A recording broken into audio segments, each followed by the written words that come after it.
ఏమా hi, welcome back. మాకు చాలామంది స్టూడెంట్స్ అడుగుతున్నారు, మీరు కాదు ఆన్లైన్ వాళ్ళు, sir please sir ethics chapter upload చేయండి, మాకు చాలా టఫ్గా ఉందని. మా పిల్లలు పర్మిషన్ చేస్తాను, చూద్దాం. ఫస్ట్ రికార్డ్ చేద్దాము, ఇద్దాం వాళ్ళకి. వద్దంటున్నారమ్మా, సో మీకు లేదు, ఒక చాప్టరే మీకు. సరే స్టార్ట్ చేద్దాం, ఒక 5 minutes quick revision, then will finish. వాళ్ళు కొంచెం మేజర్ సెక్షన్స్ ఫినిష్ చేద్దాం. చెప్పండి ఫస్ట్, ఎవరైనా సిఏ ఫైనల్ ఎగ్జామ్ రాసి జిఎంసీస్ కూడా చేస్తే ఐసీఏ వాళ్ళ ఇంటికి వచ్చేసి వాళ్ళకి మెంబర్షిప్ ఇస్తుంది. మనం అప్లికేషన్ పెట్టుకోవాలి కదా. ఏమో మీరు అప్లికేషన్ పెట్టుకోవాలి, పెట్టుకునేటప్పుడు దే చెక్ డిస్క్వాలిఫికేషన్స్ ఉన్నాయా లేదా. సెక్షన్ నెంబర్ 8 మీరు కానీ బిలో 21 అయితే మీకు లేదు. మీరు కానీ if your unsound mind declared by competent court అయితే మీకు ఇవ్వరు. యువర్ అన్డిశ్చార్జ్ ఇన్సాల్వెంట్ ఈవెన్ తర్వాతది ఫస్ట్ చూడండి ఏంటి. ఫస్ట్ యూ బికమ్ అన్డిశ్చార్జ్ రా, తర్వాత డిశ్చార్జ్ అయ్యారు, బట్ డిశ్చార్జ్ అయినాక జడ్జి గారు మీకు సర్టిఫికేట్ ఇవ్వాలి.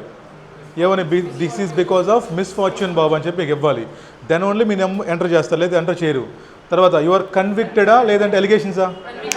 Convict by competent court for 2 అమ్మా. ఒకటేమో మోరల్ టర్పిట్యూడ్, రెండేమో అదర్ దాన్ టెక్నికల్ ఫాల్ట్. మీరు దానికి కానీ కన్విక్ట్ అయ్యారనుకోండి, మీ నేమ్ రాయరు, ఉంటే తీసేస్తారు.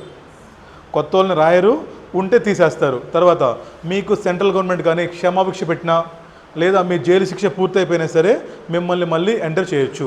మీరు కానీ ఫ్యాక్ట్స్ అయి దాచిపెట్టేసి మెంబర్షిప్ తీసుకున్నారంటే దెన్ యూ ప్రూవ్డ్ గిల్టీ. తెలిసినప్పుడు యూ బికమ్ గిల్టీ, మిమ్మల్ని మరి పనిష్ చేస్తారు. సెక్షన్ నెంబర్ 24లో ఎంత పెనాల్టీ, ఫస్ట్ టైం 1000 రూపాయలు, తర్వాత 5000, జైలు శిక్ష ఎంత 6 months ఆర్ బోత్. ఏమో ఎంసీక్యూ రావచ్చు మీకు. అయిపోయింది కదా. తర్వాత చూసాం, సిఏ పాస్ అయితే జాబ్ చేసుకోవచ్చు, జాబ్ మెంబర్షిప్ ప్రాక్టీస్ పెట్టుకోవచ్చు, ఖాళీగా ఉండొచ్చు ఇంట్లో డబ్బులు బాగుంటాయి, అంతే కదా. తర్వాత ప్రాక్టీస్ చేయడానికి 2 ways ఉన్నాయి, ఎయిదర్ ఇండివిజువల్లీ లేదా సోల్ విత్ పార్ట్నర్షిప్. ఏమో ఇండివిజువల్ 2 ఉన్నాయి, సోల్ ప్రాక్టీషనర్, సోల్ ప్రొప్రైటర్షిప్. తర్వాత పార్ట్నర్షిప్ చేసుకోవచ్చు మీరు. తర్వాత సెక్షన్ 2 సబ్సెక్షన్ 2 అమ్మ, చాలా ఇంపార్టెంట్ సెక్షన్. అంటే ఇంకోలా గుర్తుపెట్టుకోండి, సెక్షన్ 2 సబ్సెక్షన్ 2లో చెప్పిన పనులు ఓన్లీ ఎవరైనా సిఏ క్వాలిఫై ప్లస్ ప్రాక్టీస్ ఉన్నోళ్ళు చేయగలరు, అంతేనా. You should remember. ఎలాగంటే సెక్షన్ 2 సబ్సెక్షన్ 2లో ఉన్న పనులు ఎవరు చేయటానికి అలౌడ్ అంటే ఎవరైతే సిఏ పాస్ అయ్యి సిఓపి ఉన్న వాళ్ళే చేయాలి. అలా కాకుండా సిఓపి లేని వాళ్ళు చేసినా, మెంబర్ కాకుండా చేసినా సరే మిమ్మల్ని deemed to be in practice అనుకొని మీకు కూడా ఏవైతే సెక్షన్స్లో గిల్టీ ఉంటాయో అవి మీకు కూడా అప్లై చేసేసి మీ మీద తగిన యాక్షన్ తీసుకుంటారు అని మీనింగ్ అక్కడ, అయినా. ఫస్ట్ ఏం చెప్పారమ్మా, మీకు మీరు రిప్రజెంట్ చేసుకుంటున్నారు, లేదా మీరు చెప్తున్నారు అడ్వర్టైజ్మెంట్ చేసుకుంటున్నారు, లేదా మీరు క్లయింట్స్కి చెప్పుకుంటున్నారు ఇండివిజువల్ లెవెల్లో. ఫస్ట్ సెకండ్ లెవెల్ అంటే మీరు సిఏనే, బట్ మీరు జాబ్ చేస్తున్నారు. బట్ ఆ విషయం తెలియక మిమ్మల్ని ఒక కంపెనీ ఏం అపాయింట్ చేసింది, లిక్విడేటర్ చేసింది, ఒక ట్రస్ట్కి ట్రస్టీని చేసింది, ఒక ఎగ్జిక్యూటర్ చేసేసింది, లేదా ఒక కంపెనీలో సెక్రటరీని చేసింది మిమ్మల్ని, లేదా లోకల్ అథారిటీ అపాయింట్ చేసింది మిమ్మల్ని. సో ఇలాంటి పనులు ఏమ్మా, ఈ పనులన్నీ చేయొచ్చు. బట్ అడిగారు మిమ్మల్ని, సార్ ఈ పనులు మీరు జాబ్ లాగా చేస్తారా అంటే మీరు మా కింద ఎంప్లాయ్మెంట్కి వస్తారా, లేదా మీకు ఈ సర్వీసెస్ మాకు మీరు రెండర్ చేస్తారా. 2 ఆప్షన్స్ రా. అరే కంపెనీ మీ దగ్గరికి వచ్చింది, అడిగింది, సార్ మాకు లిక్విడేషన్ చేయాలి, మీరు యాజ్ ప్రొఫెషనల్ సర్వీసెస్ ఇస్తారా, లేదా ఫుల్ టైం ఎంప్లాయ్మెంట్ చేస్తారా. మాకు సెక్రటరీ కావాలి, ఈ సెక్రటరీ మాకు మీటింగ్స్ ఉన్నప్పుడు వస్తారా, లేదా జాబ్ లాగా చేస్తారా. మాకు ట్రస్టీ కావాలి, ట్రస్టీ మీరు జస్ట్ ఫుల్ టైం ఉంటారా, లేదా లైక్ అప్పుడప్పుడు వెళ్తారా.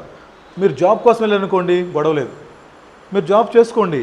ఇక్కడ ప్రాబ్లం జాబ్ కాదు, ప్రాక్టీస్లో ఉన్నామని చెప్పి ఈ పనులు చేస్తే సిఓపి లేకుండా then you deemed to be guilty. మిమ్మల్ని సెక్షన్ 2 సబ్సెక్షన్ 2లో మీరు గిల్టీ అనుకొని మీకు తగినట్టు శిక్ష వేస్తారు. అదే చెప్పింది. నెక్స్ట్ ఏం చదివాం మనం, ఈ పేజ్ అయిపోయిందా. నెక్స్ట్ పేజ్లో ఏం చూసాం మనం, మీరు ఒక సిఏ ఇన్ ప్రాక్టీస్ ఏమో can render MCS, he can render management consultancy services. దాంట్లో మీరు గుర్తుపెట్టుకోవాల్సింది ఏమేమి రెండర్ చేయకూడదు, స్టాక్ బ్రోకింగ్, అండర్ రైటింగ్, ఇలాంటి పోర్ట్ఫోలియో మేనేజ్మెంటు, అంటే ఇలాంటి పనులు మీరు చేయకూడదు. ఇలాంటి పనులు చూడండి, ఇప్పుడు 2 విధాలుగా ఉన్నాయమ్మా. ఎంసీఎస్ ఒక సిఏ సిఓపి చేయొచ్చు, మీరు సిఏ సిఓపి లేకుండా ఎంసీఎస్ చేశారు, గిల్టీ. ఎంసీఎస్ సిఏ సిఓపి చేయొచ్చు, మీరు సిఏ కాదు, సిఏన సిఓపి లేదు, మీరు ఎంసీఎస్ చేశారు, దెన్ గిల్టీ. ఒక సిఏసిఓపి స్టాక్ బ్రోకింగ్ చేయకూడదు, అండర్ రైటింగ్ చేయకూడదు, పోర్ట్ఫోలియో చేయకూడదు, మీరు చేశారు ఏంటి with COP, then you are guilty. Reverse చెప్పండి, ఎగ్జామ్ క్వశ్చన్. ఒక పర్సన్ ఉన్నాడు, వాడు జాబ్ చేస్తున్నాడు, లేదా వాడి సర్టిఫికేటు ఇన్స్టిట్యూట్ సస్పెండ్ చేసేసింది. అదవుతుందా? మీరు ఏదో పని చేశారా, మీ సర్టిఫికేటు 6 monthsకి ఇన్స్టిట్యూట్ సస్పెండ్ చేసింది. ఈ గ్యాప్లో మీరు బ్రోకర్ అయ్యారు, ఈ గ్యాప్లో మీరు అండర్ రైటర్ అయ్యారు, ఈ గ్యాప్లో మీరు పోర్ట్ఫోలియో మేనేజ్మెంట్ చేశారు. ఇప్పుడు మీరు గిల్టీయే కదా?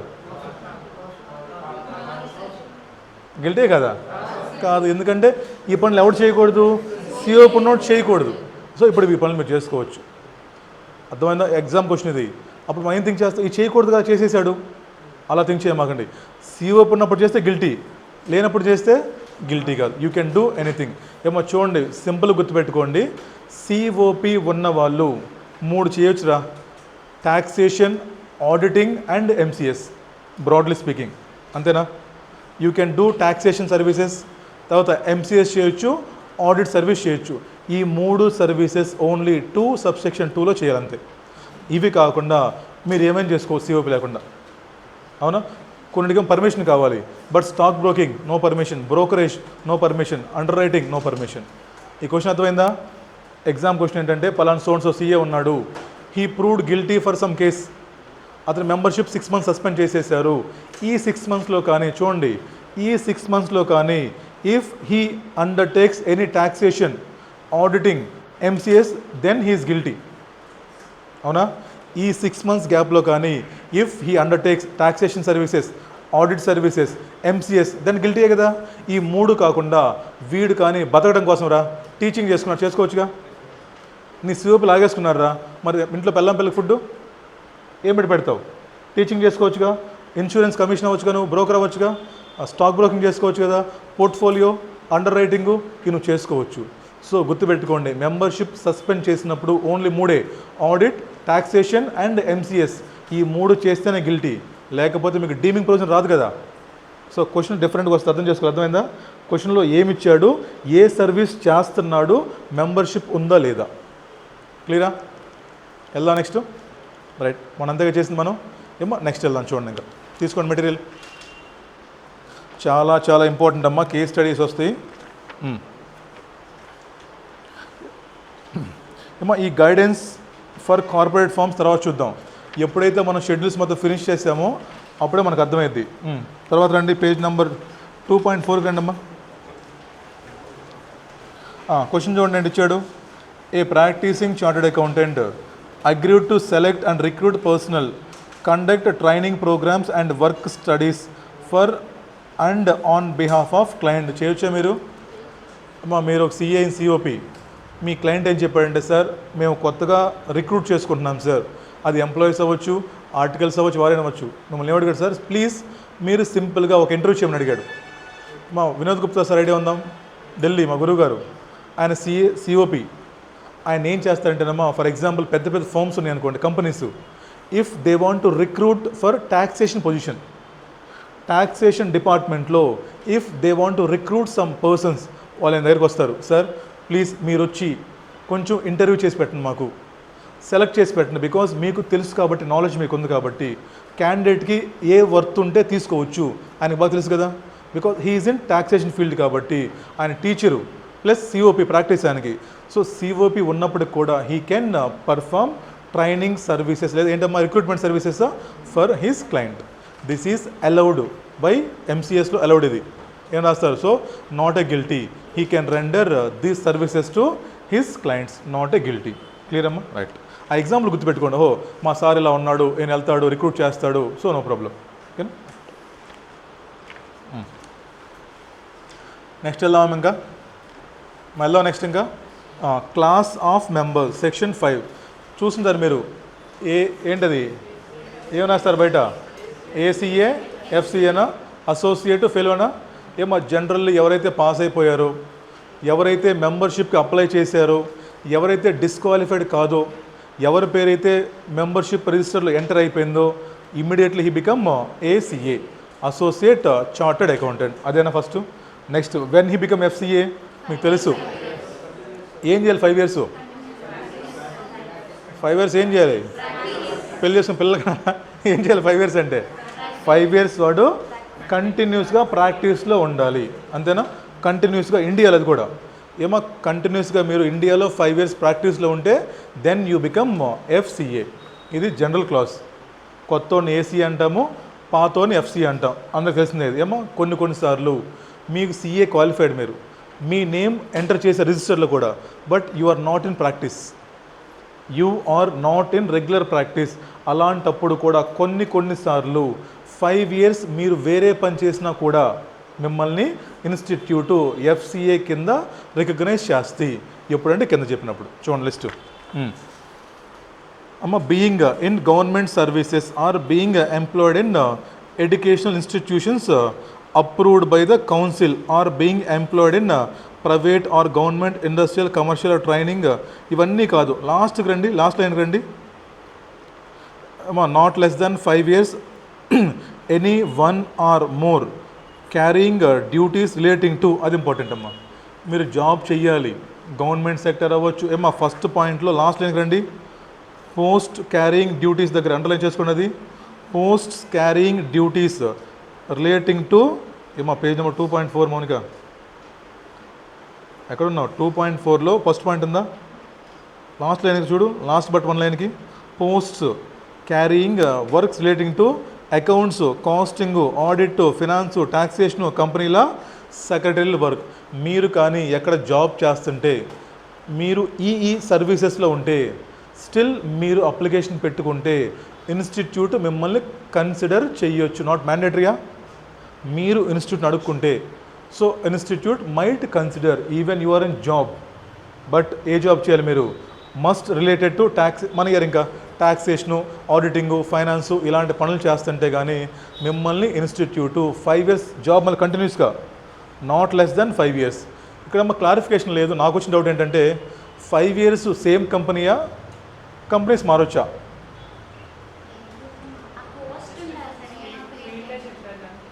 అదే చెప్పలే. సో అదేనమ్మా డెసిగ్నేషనే. అంటే సేమ్ కంపెనీయా వేరే కంపెనీస్ అంటే నాకు తెలిసి 5 years ఆ డెసిగ్నేషన్లో you can work in any company. మారొచ్చు, మారకపోవచ్చు, అలా డౌట్. ఎగ్జామ్ రాదు, ఊరినే మన కోసం డిస్కషన్ అంతే. బట్ మొత్తానికి ఏంటి, మీరు 5 years కంటిన్యూస్గా for more than 5 years regarding CA in practice ఏ పనులు అయితే చేస్తుంటాడో ఆ పనులు మీరు మీకోసం కాకుండా వేరేవాడు చేసి పెడుతున్నారు, అంతే మీనింగ్.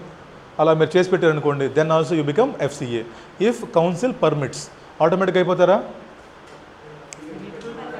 మనం అప్లై చేసుకోవాలి. Okay, right. మా తర్వాత చూడండి, being employed under statutory authority is ordinarily holding has ordinarily held for continuous period not less than 5 years any 1 or more post carrying duties mentioned in clause above. ఏమో ఏంటి statutory authorities అంటే? Local body అవ్వచ్చు, C&AG అవ్వచ్చు, ఏమో SEBI అవ్వచ్చు, బయట చాలా government పోస్టులు ఉంటాయి. స్టాట్యూటరీ బాడీస్ అమ్మ, BMC, VMC, GMC ఏంటి అవన్నీ? These are statutory bodies. మీరు కానీ గవర్నమెంట్ బాడీస్లో పనిచేస్తుంటే 5 years కంటిన్యూస్గా ఏ పని చేయాలి? అక్కడ కూడా సేమ్ పని చేయాలి. ఫస్ట్ ఏం చెప్పాడు? Government companies, private sectors, others. Second ఏం చెప్పాడు? స్టాట్యూటరీ బాడీస్, దాంట్లో ఈ పని చేస్తుంటే కూడా మిమ్మల్ని FCAగా వాళ్ళు కన్సిడర్ చేయొచ్చు. తర్వాత బీయింగ్, ఇది ఇంపార్టెంట్. MCQ వస్తే 3వ పాయింట్ MCQ అనేసుకోండి చెప్తా. Being employed under local authority is ordinarily holding, అదంతా కాదమ్మా. తర్వాత చూడండి, continuous for 5 years any more post carrying mentioned. Last చూడండి, population not less than 5 lakhs, అది ఇంపార్టెంట్. మీరు ఎక్కడైతే మున్సిపాలిటీలో పనిచేయాలి చెప్పండి, ఏ మున్సిపాలిటీ కింద అయితే ఏమో population not less than 5 lakhs ఉంటుందో ఆ మున్సిపాలిటీలో పనిచేయాలి మీరు. అది మీకు 5 years ఇంపార్టెంట్ అమ్మా. MCQ అడగొచ్చు, లేదా కేస్ స్టడీ ఫ్రామ్ చేయొచ్చు. సో CA ఉన్నాడు, పలానా BMCలో పనిచేస్తున్నాడు, లేదా మున్సిపల్ కార్పొరేషన్లో, but that corporation having 4 lakh only. Whether he is eligible to become FCA or not? No. అంతేనా? 5 lakhs పాపులేషన్ కంపల్సరీ ఉండాలి, అప్పుడు మాత్రమే మీరు eligible to become FCA even though you don't have practice continuously. ఆ 5 lakhs important అమ్మా. Okay, గుర్తుపెట్టుకోండి. Years కామనేగా. చూడు, పైన ప్రాక్టీస్ 5 years చేయాలి, నువ్వు జాబ్ కూడా 5 years. బట్ అడిషనల్ ఏంటి ఇక్కడ కండిషను? 5 yearsతో పాటు నువ్వు పనిచేసే మున్సిపాలిటీ లిమిట్స్లో minimum population 5 lakhs or more ఉండాలి. కానీ has served for a continuous period not less than 5 years as full time paid assistant under CA. ఇది కూడా చేస్తున్నారు బయట వాళ్ళు చాలామంది. ఏమో పెయిడ్ అసిస్టెంట్ చేస్తున్నారు. సిఏ క్వాలిఫై అయిన తర్వాత you had 2 choices. You become partner, you become employee. మీరు పాస్ అయిపోయారు రా, మీ బాస్ పిలుస్తాడు మిమ్మల్ని. పార్ట్నర్షిప్ వేరు, అసిస్టెంట్ వేరు. మీరు పార్ట్నర్షిప్గా ఉంటే ఎలాగో కౌంట్ అయిపోయింది, అంతే కదా. యూ బికమ్ పార్ట్నర్ రా, ప్రాక్టీస్ వచ్చేసింది. మీరు పార్ట్నర్ కాకుండా యూ బికమ్ అసిస్టెంట్ అంటే ఏంటి, జాబే కదా. యూ బికమ్ పెయిడ్ అసిస్టెంట్ ఉన్నా సరే కంటిన్యూస్గా, దెన్ ఆల్సో నేను ప్రాక్టీస్ అనుకుంటాము, నిన్ను కూడా ఎఫ్సిఏకి ప్రమోట్ చేస్తామని చెప్తున్నారు. రైటా. లాస్ట్ లైన్ చూడండి. మెంబర్స్ ఫుల్ఫిల్లింగ్ అబోవ్ కండిషన్స్ ఏమో may apply for regional councils with prescribed form and fees. Form number 3 గుర్తుపెట్టుకునే బెటర్. ఊరినే అప్పుడప్పుడు వాడు ఏదో ఎంసీక్యూస్ అడుగుతున్నాడు. ఏ ఫామ్లో ఒక ఏసీఏ ఎఫ్సిఏ కోసం అప్లికేషన్ పెట్టుకోవాలి, ఫామ్ నెంబర్ 3. నెక్స్ట్ ఇంకో పాయింట్, అక్కడ ఎంసీక్యూ రాదు, జస్ట్ మన కోసం. ఏమ్మా ఎవరైతే ఏసీఏ ఉన్నాడో ఎవరికి అప్లై చేయాలి, రీజనల్ ఆఫీస్, సెంట్రల్ ఆఫీస్కా? పాయింట్ అర్థమైంది అక్కడ మీకు. మనకు చెన్నై మెయిన్, ఢిల్లీ అందరికీ. ఇప్పుడు క్వశ్చన్ ఏంటంటే south Indian people can apply to Chennai only, they need not apply to Delhi. అంటే సెంట్రల్ ఆఫీస్ మీరు అప్లై చేసిన పని లేదు. You can apply for concerned regional offices. North అంటే నార్త్, ఏమో ఈస్ట్ అంటే ఈస్ట్, వెస్ట్ అంటే వెస్ట్. వాళ్ళకి చెప్తారు కదా హెడ్. ఇప్పుడు ముంబై అక్కడ వాళ్ళకి ఈస్ట్, వాళ్ళకి వెస్ట్ కోల్కతా అనుకుంటాను, వీళ్ళకి ఢిల్లీ ఉంది ఒకటి. అంటే వాళ్ళు ఏదైతే రీజనల్ బ్రాంచెస్ ఉన్నాయో you can apply for regional branches in form number 3. ఓకేనా. అంటే సెంట్రల్ లెవెల్లో మీరు చేసిన పని లేదు అని. సెంట్రల్ ఆఫీస్కి no need to apply, you can apply for regional branches only. అయిపోయిందా. మీ ఎస్ఆర్ ఎక్కడికి ఇస్తారు మీరు? మీ రిజిస్ట్రేషన్ ఎవరు పంపించారు? చెన్నైకే కదా. సేమ్ అంతే ఇది కూడా. రైట్, అయిపోయిందమ్మా. చూడండి ఒకసారి. మామూలుగా పాస్ అయ్యి మెంబర్ అయితే ఏసీఏ, పాస్ అయిన తర్వాత సిఓపి తీసుకొని, జనరల్ రూల్ అంతేనా, పాస్ అయ్యి మెంబర్ అయ్యి సిఓపి తీసుకొని 5 years ప్రాక్టీస్ చేస్తే ఎఫ్సిఏ.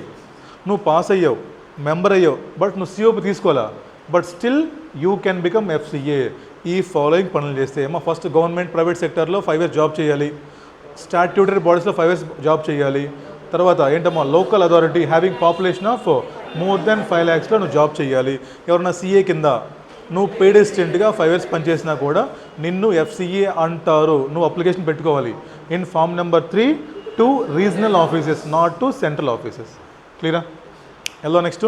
రైట్, ఇది చూసాం కదా 24 నిన్న 1000 రూపాయలు జాలిపడ్డాం. అక్కడ రాసుకోండి, జాలిపడ్డా. నెక్స్ట్ ఇంపార్టెంట్ అమ్మా, డెసిగ్నేషన్ చాలా ఇంపార్టెంట్. అక్కడ రాసుకోండి అమ్మా, relate with clause number 7 of first schedule. Designation by CA దగ్గర సెక్షన్ 7 ఇంపార్టెంట్. అది relate clause 7 of first schedule part 1లో. ఇక్కడ 7, అక్కడ 7. Section number 7 relates with clause 7. అక్కడ చెప్తాడమ్మా, a CA in practice cannot use any designation other than CA అని. అక్కడ clause ఉంది, అక్కడ చదువుకుందాం ఏంటనేది, బట్ రిలేట్ చేద్దాం అక్కడికి. క్లియర్ ఎప్పుడు దాకా అంది? వెళ్దామా? ఇప్పుడు ఏం చెప్తున్నా అంటే, ఒక సిఏ, ఒక మెంబర్ ఆఫ్ ఇన్స్టిట్యూటు డెసిగ్నేషన్ ఏం వాడుకోవాలి. ఏమ్మా ఇది స్టార్ట్ చేసే ముందు మీకు క్లారిటీ ఏం రావాలంటే, ఏమ్మా డెసిగ్నేషన్ వేరు, డిగ్రీ వేరు. డెసిగ్నేషన్ వేరు, డిగ్రీ వేరు.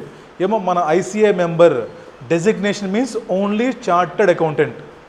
డిగ్రీ వాడు డిగ్రీ బీకామ్ చదివి ఉండొచ్చు, ఎంకామ్ చేసి ఉండొచ్చు, వాడు సిడబ్ల్యూఏ చేసి ఉండొచ్చు, సిఎస్ చేసి ఉండొచ్చు, ఎల్ఎల్బి చేసి ఉండొచ్చు.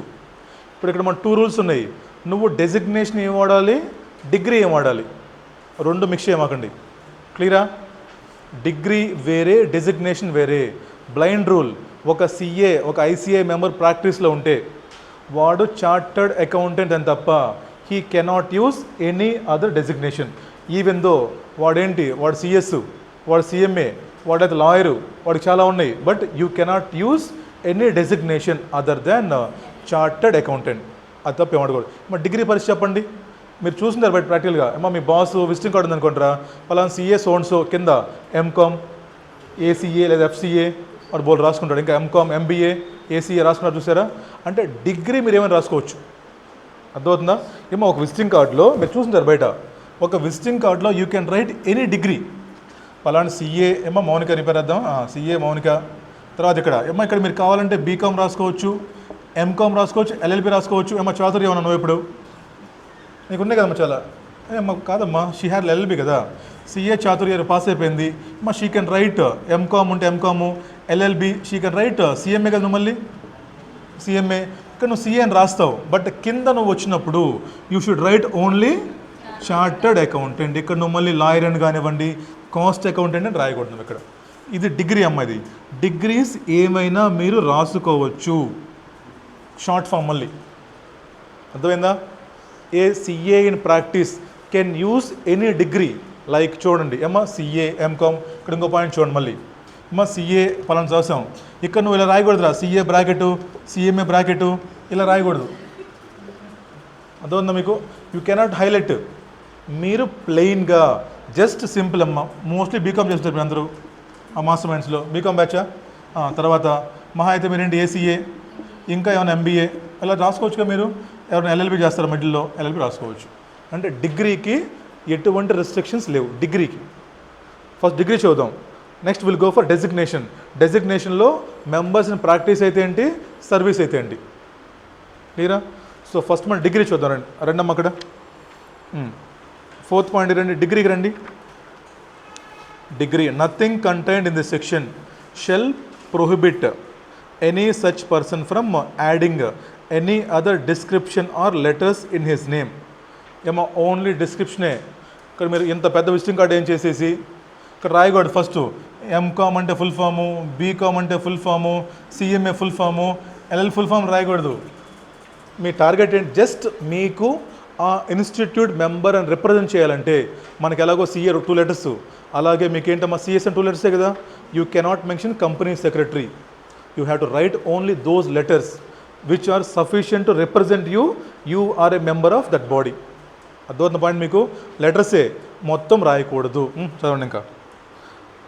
If entitled to indicate membership of such other institutions or accountancy, whether India వచ్చమ్మా ఫర్ ఎగ్జాంపుల్ రా, మీరు ఎవరు సిపిఐ చేశారు, యుఎస్సిఎంఏ చేశారు, ఎఫ్ఆర్ఎం చేశారు, రాసుకోవచ్చుగా మీరు. డిగ్రీ మీకు ఏ డిగ్రీ ఉన్నా మీరు రాసుకోవచ్చురా. అది ఇండియాలో అవ్వచ్చు, యూఎస్ అవ్వచ్చు, వాట్ ఎవర్. ఫర్ ఎగ్జాంపుల్ ఒక పర్సన్ ఉన్నాడు, తను ఏం చేశారు ఫస్ట్, ఎవరు చెప్పారు నాకు, మన ఫ్రెండ్ ఎవరు, మీరేనా, వేరే ఆన్లైన్ స్టూడెంట్లే, వాళ్ళ ఫ్రెండ్ సిపిఐ చేశాడంట. సిపిఐ మొత్తం అయిపోయిందంట levels. Now he's going to US for 1 year ఏదో ప్రోగ్రామ్కి. వన్స్ ఆ ప్రోగ్రామ్ అయిపోతే వాడికి విల్ గెట్ 1 crore శాలరీ అమ్మ. వాడు ఇప్పుడు సిఏ ఫైనల్ అయిపోయింది, వాడు ఇప్పుడు డెలాయిట్లో he was earning almost 15 to 20 lakhs salary. Job చేస్తూ లాస్ట్ 2 yearsలో హీ కంప్లీట్ సిఎఫ్ఏ లెవెల్ 3 కూడా. నౌ హీస్ రిజైన్ చేసేసి ఒక ₹1 crore పెట్టి వెళ్తున్నారు యూఎస్. అక్కడ ఏదో చేస్తున్న ప్రోగ్రామ్. వన్స్ ప్రోగ్రామ్ ఫినిష్ అయితే he'll automatically get 1 CR salary అమ్మ. సిఏ సిఎఫ్ఏ ప్లస్ మళ్ళీ అక్కడ ఎంబీఏ డిగ్రీ అనుకుంటే చేస్తున్నాడు. చెప్తున్నా, there are so many opportunities. బోల్ చేసుకోవచ్చు మీరు త్వరగా పాస్ అయిపోతే. బట్ తన పరిస్థితి చెప్పండి, తను ఎంకామ్ చదివి ఉంటాడా, సిఎఫ్ అయిపోయింది కదా తనకి. So you can right CA also.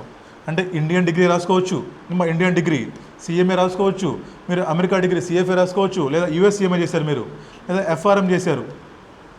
So దాని మీనింగ్ ఏంటి, మీరు డిగ్రీ లెటర్స్ అనేవి either you get from Indian or America or other countries, you can write. There is no such prohibition for writing degree, not designation. అర్థమవుతుందా? Right చూడండి ఇంకా. In practice thus he can write down. ఏమో ఆ paragraph అంతా సొల్లు కొట్టేసి గుర్తుపెట్టుకోండి. ఒక సిఏ ఇన్ ప్రాక్టీస్ అయినా, సిఏ ఇన్ సర్వీస్ అయినా, వాడి విజిటింగ్ కార్డులో లేదా బిజినెస్ లెటర్స్లో లేదా ఆఫీస్ స్టేషనరీ ఉంటాయి కదా, మొత్తం ఏవైతే కరస్పాండెన్సెస్ ఉంటాయో అన్ని చోట్ల ఎక్కడైతే వాడిని వాడు రిప్రజెంట్ చేసుకుంటున్నాడో అక్కడ వాడు డిగ్రీస్ ఏమైనా రాసుకోవచ్చు. వాడు డిగ్రీస్ రాసుకోవడానికి ఎటువంటి రెస్ట్రిక్షన్ లేదు. He can write any degrees he having. చదివి రాసుకోవాలి మళ్ళీ, ఎడబడి రాయకూడదు. ఇప్పుడు క్లయింట్లు చూడగా అట్రాక్ట్ అయిపోతారని చెప్పేసి మొత్తం నింపే మాకండి. సిఏ సిఎంఏ సిఎస్ సిఎఫ్ఏ మొత్తం రాసే మాకండి. ఎవడో రాస్తాడు, వాడు స్వప్నల్ పాంటే ఉంటాడు, చెప్తాడు ఎంకామ్ డీసా సీసా, అది ఎంతో ఆడుంది అనుకుంటాను నేను. వాడు ఎల్ఎల్బి అంటాడు, డీసా అంటాడు, సీసా అంటాడు. మరి చదివేప్పుడు చదివారు అనుకుంటాను నేను. ఏమో అన్ని మనకు వద్దామా, ఇది చాలు అయిపోయిందా. క్రక్స్ ఏంటి ఇక్కడ, ఒక సిఏ ఇన్ ప్రాక్టీస్ అయినా, సిఏ ఇన్ సర్వీస్ అయినా నిన్ను నువ్వు రిప్రజెంట్ సొసైటీకి చేసుకుంటున్నప్పుడు నీవు చదివిన డిగ్రీస్ మొత్తం రాసుకోవచ్చు. అలాగని చెప్పి నేను 10th క్లాస్ 0.9 వచ్చి నాకు నేను 12th క్లాస్ స్టేట్ టాపర్ని ఈ రాయమాకండమ్మా. ఏం చెప్పాడు అక్కడ? Degrees of professional bodies or universities. మీ స్కూల్లో టాపర్ ఇవి కాదు, రాసుకునేది మళ్ళీ అవి. అర్థమవుతుందా? ఇక్కడ ఏం చెప్పాడు చూడండి, degrees obtained from professional bodies or statutory institutions, లేదా ఏంటమ్మా universities. For example ANU, Krishna university అంటే మీకు దానికి రాజ్యాంగబద్ధంగా మీకు వ్యాలిడిటీ ఉండాలి. స్కూల్ ఆవిడ పట్టించుకోడు. అయిపోయిందా? This is all about degree. ఇప్పుడు ఏం చూద్దాం, డెసిగ్నేషన్ చూద్దామా? డెసిగ్నేషన్లో కూడా ఎదురుంటారు మళ్ళీ. Designation for members in service, members in practice. వెళ్దాం నెక్స్ట్. ఇది డిగ్రీకి సంబంధించి. ఇప్పుడు డెసిగ్నేషన్ చూద్దాం. ఎగ్జామ్లో క్వశ్చన్స్ వస్తే ఇది నుంచి చాలా కేర్ఫుల్గా ఉండాలి. డెసిగ్నేషన్ అనేది మెంబర్స్ ఇన్ సర్వీస్, జాబ్ చేసే పర్సన్ ఏం రాసుకోవాలి, లేదా ప్రాక్టీస్ చేసే పర్సన్ ఏం రాసుకోవాలి. చూడండి ఫస్ట్ నుంచి రండి. ఇంకా designation by chartered accountant section number 7. First చూడండి, ఆల్ మెంబర్స్. నువ్వు జాబ్ చేసుకో, ప్రాక్టీస్ చేసుకో, బిజినెస్ చేసుకో, ఖాళీగా ఉండు, you can use CA before your name. CA you can use as your prefix. దాంట్లో మీకు ఎటువంటి రిస్ట్రిక్షన్ లేదు. మీరు జాబ్ చేయండి, ప్రాక్టీస్ చేసుకోండి, ఖాళీగా ఉండండి, you can use 2 letters as your prefix. దాంట్లో రిస్ట్రిక్షన్స్ ఉన్నాయా? దాంట్లో మీకు ఎటువంటి రిస్ట్రిక్షన్స్ లేవు. ఆ తర్వాత చూడండి, ఇంకా మెంబర్స్ నాట్ ఇన్ ప్రాక్టీస్ అమ్మ. ఎవరికి రాసుకోండి అక్కడ? జాబ్ చేసే వాళ్ళగా. Members not in practice.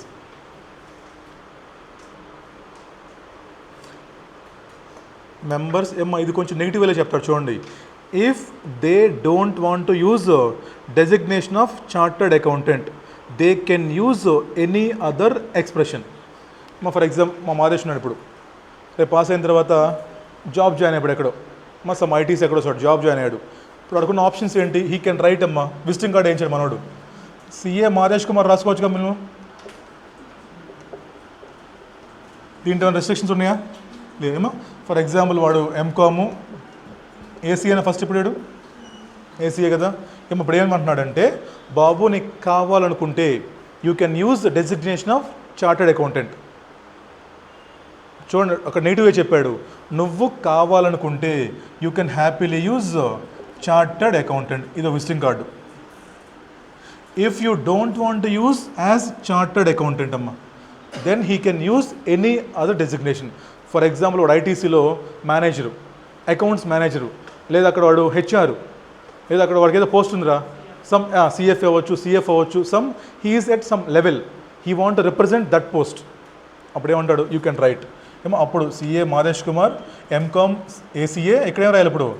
CFO of ఫలానా ఐటీసీ, లేదా మేనేజింగ్ డైరెక్టర్ ఆఫ్ ఐటీసీ రాసుకోవచ్చు.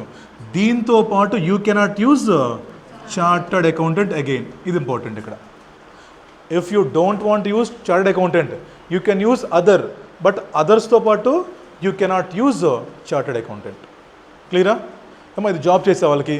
ఫర్ ఎగ్జాంపుల్ నేను ఉన్నాను ఇప్పుడు, I don't want to use chartered accountant. I can use faculty for FR. I can use faculty for DT. I can use faculty for audit. But I cannot use faculty for CA plus chartered accountant. అర్థమవుతుందా? మన COP లేదు మనకి. I'm members ఇద్దరుంటారు, 2 types ఉంటారు. వీడేమో job చేస్తున్నాడు రా, ఇంకోటినాడు job చేయట్లా, ఖాళీ బిజినెస్ మనమే. మన జాబ్ ఏం కాదు ఇప్పుడు మనది. ఇప్పుడు నేను రాసుకోవచ్చు కదా, సిఏ కార్తిక్ ముప్ప, మా బీబీఎం ఎంబీఏ ఏసీ రాసుకోవచ్చు ఇక్కడ. If I want write, I can use chartered accountant. I don't want to use, I can write faculty for FR, faculty for audit, లేదా some proprietor of Daksha CA, I can write కదా. But దీంతో పాటు you cannot write chartered accountant again. అక్కడ ఏం చెప్పాడు? Negative చెప్పాడు చూడండి. If they don't want use CA, you can use any other, but you cannot use both. Clear? You cannot use both. You had only one choice. If you want to use chartered accountant, use it. If you don't want to use, remove it and replace with other designation, not both combined designation. Clear? ఇది వరకు apply అవుతుందమ్మా బేసిక్గా job చేసే వాళ్ళకి, లేదా business చేసుకునే వాళ్ళకి. ఎవరు ఉన్నారో ఒకటి బిజినెస్ చేసుకుంటున్నాడు, వాడికి సీఏతో పనే లేదు, వాడు ఊరికనే డెసిగ్నేషన్ కోసం ఏం పెట్టినాడు పేరు ముందు, పలానా సిఏ సోన్సో, బీకామ్ సిఏ, కింద రాసుకుంటారమ్మా పలాని proprietor of sons of business. ఇక న్యూస్ కదా. బట్ ప్రొపరేటర్తో పాటు he cannot use chartered accountant అని చెప్తున్నాడు. క్లియర్ మెల్లో నెక్స్ట్ ఇది ఎవరికి జాబ్ చేసే వాళ్ళకి లేదా బిజినెస్ చేసే వాళ్ళకి ఇంకెవరు మిగిలిపోయారు వాళ్ళేగా. ఇన్ ప్రాక్టీస్ ఉన్నా చెప్తున్నాడు చూడండి. ఏమో ప్రాక్టీస్ చేసే వాళ్ళకి ఎట్టి పరిస్థితుల్లో కూడా చార్టర్డ్ అకౌంటెంట్ అనే తప్ప you cannot use any other designation. ఇది ఫిక్స్. ఇంకా if you don't want use you cannot use anything. పైన మీకు ఆప్షన్ ఇచ్చాడు, if you don't want use CA you can use others అని. బట్ ఎవరైతే ప్రాక్టీస్లో ఉన్నారో only one option, use chartered accountant only, లేదంటే you are guilty. క్లియరా? మీకు ఎటువంటి ఆప్షన్స్ లేవు. మీరు CA, CMA, secretary, what ever, just keep them in degree.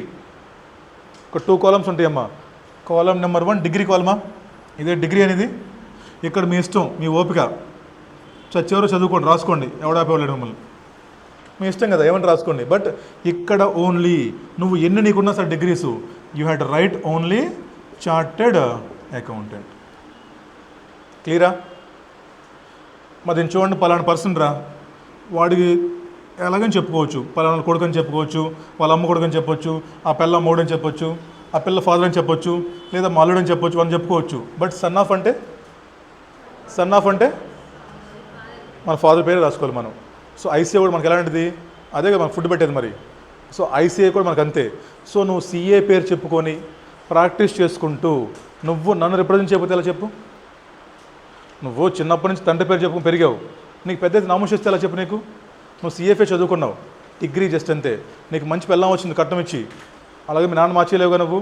So కాబట్టి చార్టర్డ్ అకౌంటెంట్ అనేది మస్ట్, ఆప్షన్ కాదు, అది నువ్వు మస్ట్ యూజ్ చేయాలి దాన్ని ఎప్పుడు, if you are in practice. అర్థమైందా ఇక్కడ దాకా? చాలా simple. But case studies frame చేస్తాడు. సో అండ్ సో పర్సన్ ఉన్నాడు, he was in practice, he want use, he is a member of CS, he is member of some cost accountant చెప్తాడు, he want to use designation of cost accountant, if allowed or not అలౌడా? He want to use degree కాదు, he want to use designation as member of cost accountant body. వాడుకోవచ్చా? No. రాయండి అప్పుడు. ఏమో a member in practice can only use designation as chartered accountant only, other designations are not allowed. But if he want to use degree, he can mention the 2 letters. అక్కడ మళ్ళీ sequence ఏం లేదమ్మా. ఇక్కడ చూసారా, ఇక్కడ సిఏ ముందే రాయాలి అట్లేం లేదు, అది మీ ఇష్టం. ఇప్పుడు ఇక్కడ ఏమని రాసుకో, సిఏ ముందు రాయొచ్చు అమ్మా, సిఏ తర్వాత రాయొచ్చు, సిఎంఏ ముందు రాయొచ్చు. ఇక్కడ సీక్వెన్స్ ఏం లేదు, you can write but short form, only representing letters అంతే. క్లియరా? వెళ్దాం నెక్స్ట్. ఇంకా ఏమో కింద మర్చెంట్ బ్యాంకర్సు, తర్వాత directors of companies and members of political parties, ఈ రెండింటికి ఒక గీత కొట్టేసి ఏమో క్లాజ్ నెంబర్ 7 రాసుకోండి. ఎందుకంటే అక్కడ మనకి డెప్త్గా వస్తుంది, వీళ్ళ గురించి అక్కడ చెప్తారు, ఏ సర్వీసెస్ చేయొచ్చు, ఏం చేయకూడదు, అక్కడ చూద్దాం మనం. మర్చెంట్ బ్యాంకర్స్ సిఏ అయితే ఏంటి, నెక్స్ట్ ఎవరన్నా పొలిటికల్ పార్టీస్, విజయసాయి రెడ్డి ఇలాంటి వాళ్ళు సిఏ కదా ఇప్పుడు, అలాంటి వాళ్ళు ఏ డిజిగ్నేషన్ వాడుకోవచ్చు చూద్దాం తర్వాత. అది క్లియరా? లాస్ట్ చూడండి అమ్మా, CMA batch members who are also cost accountants. ఏమో చాతుర్య మీ గురించే, members who are also cost accountants. ఏమో through a member cannot designate himself as cost accountant. ఇందాక చెప్పాం నువ్వు సిఏ సిఎంఏ. బట్ ఇక్కడ ప్రాబ్లం ఏంటి చెప్పిన, ఒక మాట చెప్పండి రా, మీకు సిఓ ఓపెన్ సిఏ ఇన్స్టిట్యూట్ నుంచి మీకు సిఎంఏ కూడా ఇస్తాడు ప్రాక్టీస్కి? మామూలుగా ఎవరు ఇక్కడ ఏం చెప్తా అంటే ఊరికనే, ఇఫ్ యు ఆర్ మెంబర్ అనుకుంటారా, but still you want use CA designation, you can use only chartered accountant. But పైన నువ్వు రాసుకోవచ్చు సిఏ పక్కన ఏమంటారమ్మా, ఎఫ్సిఎంఏ, ఏసీఎంఏ, అసోసియేట్ కాస్ట్ అకౌంటెంట్ మెంబరా, అది బాడీ అమ్మది, వాళ్ళకు కూడా సేమ్ అనుకుంటా, కాపీ ఎంత అది, associate fellow. You can write like degrees రాసుకోవచ్చు, కానీ you cannot use designation as cost accountant.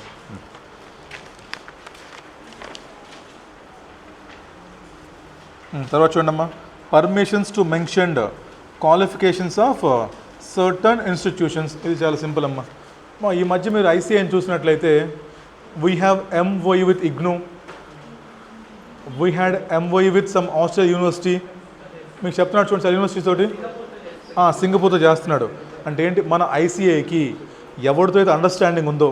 ఏమో లాస్ట్ టైం మీరు గమనిస్తే ఐసీఐ వాడు ఐఐఎం అహ్మదాబాద్ తోటి there is MOU for some program, మీకు మేనేజ్మెంట్ ప్రోగ్రామ్ కోసం ICA had MOE with IM Ahmedabad.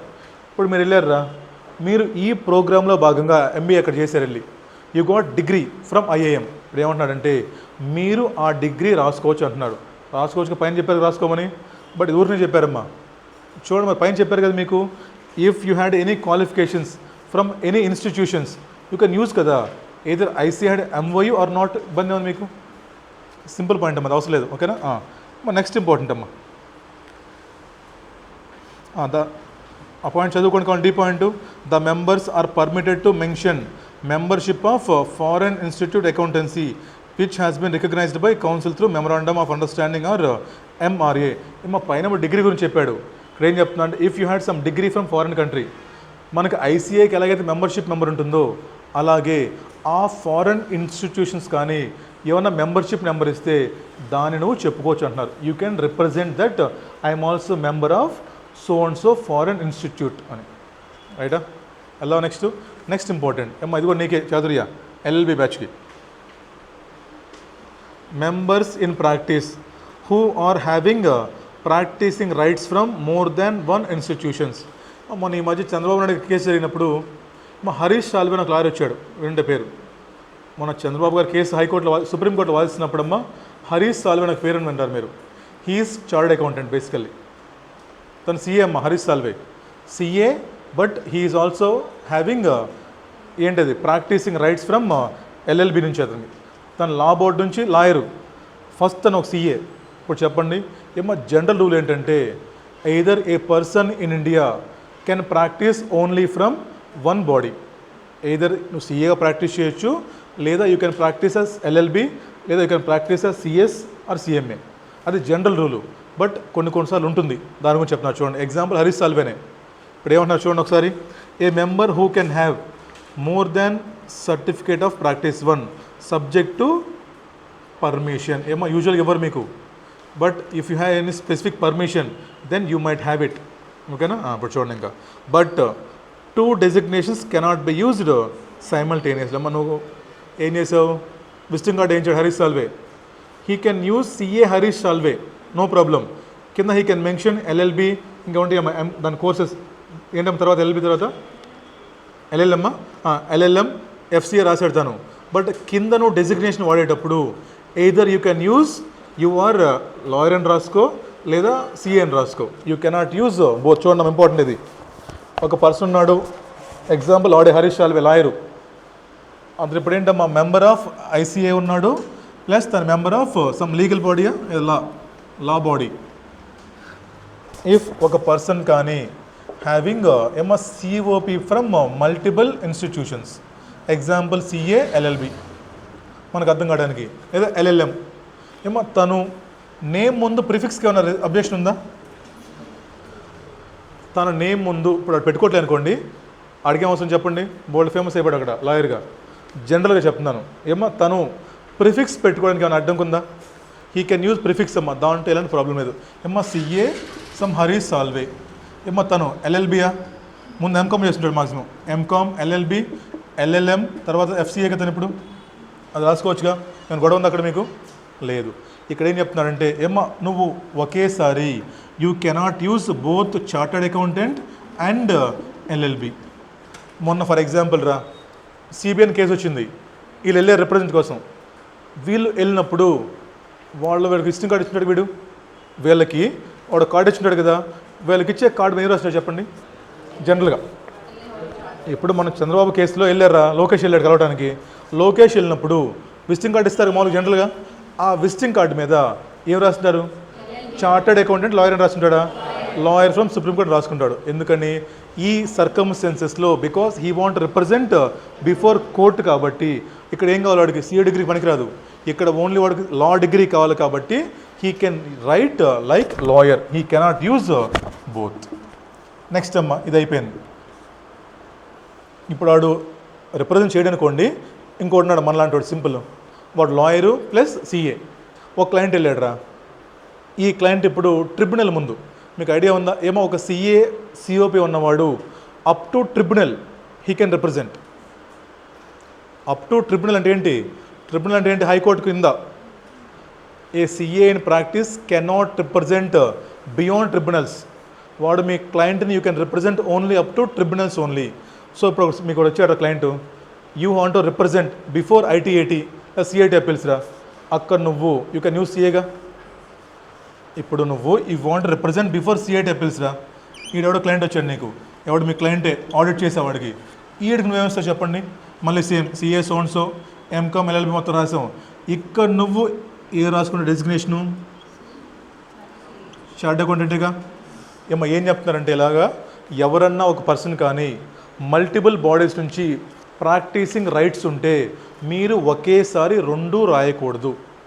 But you can write accordingly, either you can write chartered accountant or you can write lawyer లేదా others. ఎందుకని you had rights from both the bodies. అదే point మీకు. Example lawyer గుర్తుపెట్టుకోండి, if he want represent law services రా, he can use lawyer in his visiting card. If you want to provide some taxation auditing MCS services, he can use chartered accountant. ఇక్కడ వీడికి ban ఏం లేదు. ఇందాక మనం చదివింది ఎవరిది, a CA in practice can not use any other designation while performing section 2 subsection 2 డ్యూటీసేగా. Simple చెప్పాలంటే while performing taxation audit MCS services, you cannot use any other designation other than chart accountant. ఇప్పుడు మరి చెప్పండి, ఈడున్నాడు Harish Salve, supreme court వాదిస్తున్నాడు, వాడికి ఏమొస్తుంది చెప్పండి సీఏతో అసలుకి. So అలాంటప్పుడు he can right as lawyer other than chartered accountancy. ఏమో ఇదేంటి, ఇందాక చెప్పిన జనరల్ రూల్కి ఇది కొంచెం ఎక్సెప్షన్, అంతేగా చెప్పండి. ఇందాక ఏం చెప్పాం, మీరు ఇంకేం వాడకూడదు అంటున్నాం. బట్ అక్కడ ఈ పాయింట్ మనం చెప్పాలా, నీకు మల్టిపుల్ బాడీస్ నుంచి పర్మిషన్ ఉందా లేదని చెప్పలేదు ఇందాక మనం. If you had practicing rights from multiple bodies, then you can use any degree accordingly as per your convenience. Right? చూద్దామా, చూడడం అర్థమైతే ఇప్పుడు. A member can have more than one COP, but two designations cannot be used. ఏమో permanently చెప్పాడా simultaneous చెప్పాడా, అది underline చేసుకోండి. ఒకేసారి రెండు రాయకూడదు మీరు. ఇప్పుడు చూడండి, ఇంకా for matters involving CA they should use designation of chartered accountant. అంటే ఏంటి, for matters regarding taxation audit MCS you can only use chartered accountant. For matters regarding lawyers అయితే లా అయితే you can use other than CA, you can use lawyer. చూడండి కింద, for example B is a practicing chartered accountant and practising advocate subject to permission. ఏమో ప్రాక్టికల్గా ఇది ఎక్కువ work out అవ్వదు, permission ఇవ్వరు మన ఇన్స్టిట్యూట్ వాళ్ళు. మీరు ఎక్కడ గమనించండి, బోత్ రైట్స్ మీకు ఉండవు. You have to surrender your COP. Harish Salve COP లేదు, సరెండర్ చేసేసాడు. ఎందుకంటే వాడికి మెయిన్ ప్రొఫెషన్ ఏంటి ఇప్పుడు, లా. సో నీ మెయిన్ ప్రొఫెషన్కి వెళ్తున్నప్పుడు you have to surrender COP. ఇది స్పెషల్ కేసు అమ్మా, సబ్జెక్ట్ టు పర్మిషన్, ప్రాక్టికల్గా వర్కౌట్ అవ్వదు. ఓకేనా, రైట్. బట్ ఎగ్జామ్లో క్వశ్చన్ రావచ్చు, చెప్పలేం. సో చదువుకుంటున్నాం మనం.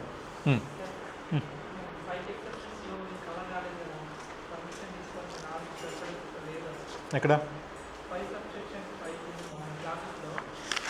ఏ5 సెక్షన్లో associate fellow member.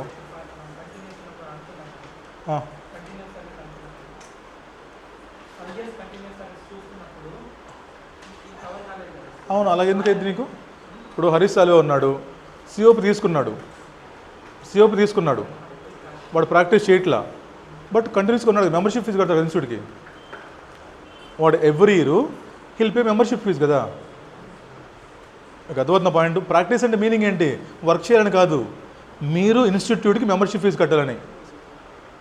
5 years continue practice అంటే మీనింగ్ ఏంటి, మీరు వర్క్ చేయాలనా. అలాగే చెప్పడే, మీ క్లయింట్లు లేకపోతే 5 years రా, నీ క్లయింట్లు లేరు, ఇప్పుడు ప్రాక్టీస్ లేనట్టు ఉన్నట్ట మీరు. దాని మీనింగ్ ఏంటి, మీరు 5 years సిఓపి మెయింటైన్ చేయాలంటే ఫీజు కట్టాలి ఇన్స్టిట్యూట్కి. అలా మీరు సిఓపి తీసుకొని ఖాళీగా ఉన్నా పర్లేదు. వీడు చెప్పు లాయర్ సంగతి ఏంటి, ఇప్పుడు వీడి దగ్గర 2 పర్మిషన్లు నేను చెప్తున్నాడు. అవును, పర్మిషన్ ఉంటాయి మరి సిఓపి. ఇప్పుడు నీ డౌట్ చెప్పు. కాదురా, లాయర్ ఉన్నాడురా, మనం సెక్షన్ 5 ఏం చూసాము, నీకు సిఓపి లేకపోతే ఎక్సెప్షన్ చూసాము. వీడు సిఓపి ఉంది కదా, వాడికి సిఓపి ఉంది కదా. కాదు ఇప్పుడు నువ్వు కాదు కాదు 65 ఏం చెప్పాడురా, ఇఫ్ సిఓపి లేకపోతే జాబ్ చేయి. ఇప్పుడు సిఓపితో పాటు ఎల్ఎల్బి ఉంది అంటున్నాడు. ఇప్పుడు వీడు ఎక్సెప్షన్ చెప్పడానికి సిఓపి ఉంది కదా, నాకు ఐఎమ్ హ్యావింగ్ 2 degrees కదా, మరి దెన్ ఐ బికమ్ మెంబర్ కదా, ఇంకా డీమింగ్ ఎందుకు అక్కడ నీకు? క్లియరా? రైట్. చూడండి, for example mister Madesh practising chartered accountant and practising advocate subject to permission should be use designation as advocate when he is appealing for any divorce cases. ఏమా CA is not entitled represent clients before civil court. వెళ్ళొచ్చా మీరు civil కోర్టుకి సిఏలాగా? వెళ్ళొచ్చా విడాకుల court? మీరు సిఏలాగా వెళ్ళకూడదు విడాకుల కేసుకి. అప్పుడు ఏం చేయాలి? మీరు ఎల్ఎల్పి వాడుకోవాలి. మీరు ఏం చెప్తున్నారంటే, మీరు if you want to go for civil matters you can use designation of lawyer. You want to represent before tribunal you can use chartered accountant. Right. Conclusion చూడండి ఏంటో. A chartered accountant practice can take up any work which a practicing CA can do only in his capacity as CA, not as lawyer, company secretary, even if he is having such other degree. ఏమంటున్నాడు? మీకు section 2 subsection 2లో చెప్పిన పనులు మీరు only in the capacity of సిఏనే చెయ్యాలి, even దో మీకు వేరే డెసిగ్నేషన్ ఉన్నా కూడా. ఫర్ ఎగ్జాంపుల్ రా, ఒక లాయర్ ఉన్నాడు, he can also represent before authorities. Lawyers వస్తారు రిప్రజెంటేషన్కి, but you cannot take up that representation service because ఆ పని ఓన్లీ 2 సబ్సెక్షన్ 2లో ఉన్నట్టు చేయాలి. కాబట్టి మీరేంటమ్మా ఇక్కడ మ్యాటర్ ఏంటంటే, బాబు ఏ మ్యాటర్స్ అయితే ఒక సిఏ ప్రాక్టీస్ చేయలేడో, for example civil matters, criminal matters, అలాంటి వాటికి మాత్రమే you can use other degree. But otherwise section 2 subsection చెప్పిన పనులకి we always use designation as chartered accountant only, even though you had practicing rights from other body. Conclusion అర్థమైందా? అల్టిమేట్గా CA చేసే పనులు audit, tax, MCS నువ్వే చెయ్యాలి, designation సిఏనే వాడుకోవాలి. ఓకేనా? లేకుంటే గిల్టీ మళ్ళీ నువ్వు. క్లియరా? Right.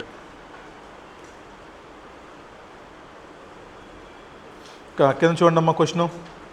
A CA in practice has been suspended from practice for a period of 6 months and he has surrendered his certificate of practice for the said period. During the said period, చాలా important question ఇది, చాలాసార్లు ఎగ్జామ్లో వచ్చింది. During the said period, suspension though the member did not undertake any audit assignments, he undertook representation assignments before income tax where he would appear before tax authorities in his capacity as chartered accountant. Guilty కదా? మిమ్మల్ని suspend చేశారంట, మీరు ఖాళీగా ఉంటాం ఎందుకని చెప్పి ఏం చేశారు? You representing him before tribunal. But అలా రిప్రజెంట్ చేయాలంటే you must be a chartered accountant. మీరు సస్పెండ్ అయినా కూడా మీరు సిఏ చేసే పని మీరు చేశారు కాబట్టి యు ఆర్ గిల్టీ. అదే ఈ గ్యాప్లో వాడు టీచింగ్ చేశాడు, గిల్టీయా? ఈ గ్యాప్లో స్టాక్ బ్రోకింగ్ చేశాడు, గిల్టీయా? అండర్ రైటింగ్, గిల్టీయా? సో అలానే చేసుకోవచ్చు ఏం కదా? ఓకేనా? ఈ గ్యాప్లో పెళ్లి చేసుకున్నాడు, గిల్టీయా?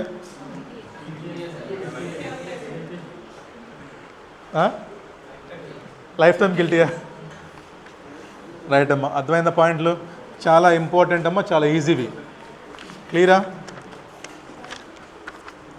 మొత్తానికి ఏం చెప్తున్నాడు? డిజిగ్నేషన్ వేరు, డిగ్రీ వేరు.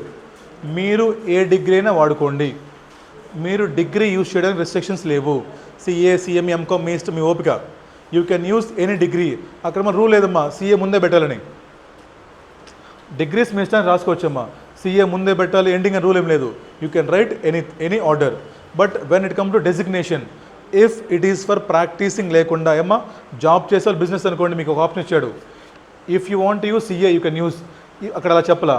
If you don't want use chartered accountant you can use any other degree, but you cannot use both. I'm CFO plus CA రాసుకోకూడదు మీరు, ఐఎమ్ టీచర్ ప్లస్ సిఏ రాసుకోకూడదు మీరు. Either use chartered accountant or teacher or లేదా ఏదైనా ఎంప్లాయ్మెంట్లో ఉంటుంది. Practice పరిస్థితి ఏంటి? నువ్వు ప్రాక్టీస్లో ఉండి ఏమైనా చేసుకో. You had only one option, you have to use only chartered accountant degree. Exception ఏంటి ఇక్కడ? బట్ ఒక పర్సన్ కానీ హ్యావింగ్ మెంబర్షిప్ రైట్స్ లేదా practising rights from 2 institutions subject to permission. Best example lawyer, CA. నువ్వు లాయర్ చేసే పనులకి you can use lawyer degree designation.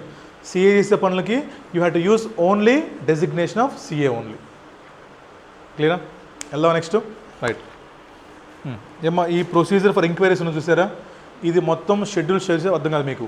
Because ఏంటి ఇక్కడ ఎవడో గిల్టీ చేశాడరా, మీరు కంప్లైంట్ ఇచ్చారు, మీరు కంప్లైంట్ చేస్తే బోర్డ్ ఆఫ్ డిసిప్లిన్ ఎలా చేయాలి, ఎవడిగా రిఫర్ చేయాలి, మొత్తం ఎక్కడ చదువుకుంటాం మనం షెడ్యూల్ తర్వాత. ఎందుకంటే అక్కడ చాలా ఉన్నాయి. ఫస్ట్ షెడ్యూల్ ఎవరికి రిఫర్ చేస్తారు, సెకండ్ ఎవరికి వెళ్తుంది, అక్కడ మనం చదువుకుంటే అర్థం కాదు. ఇక్కడ రాసుకోండి, after finishing schedules read after completion of ఏమా స్కెడ్యూల్స్. తర్వాత పక్క పేజ్కి వచ్చేయండి.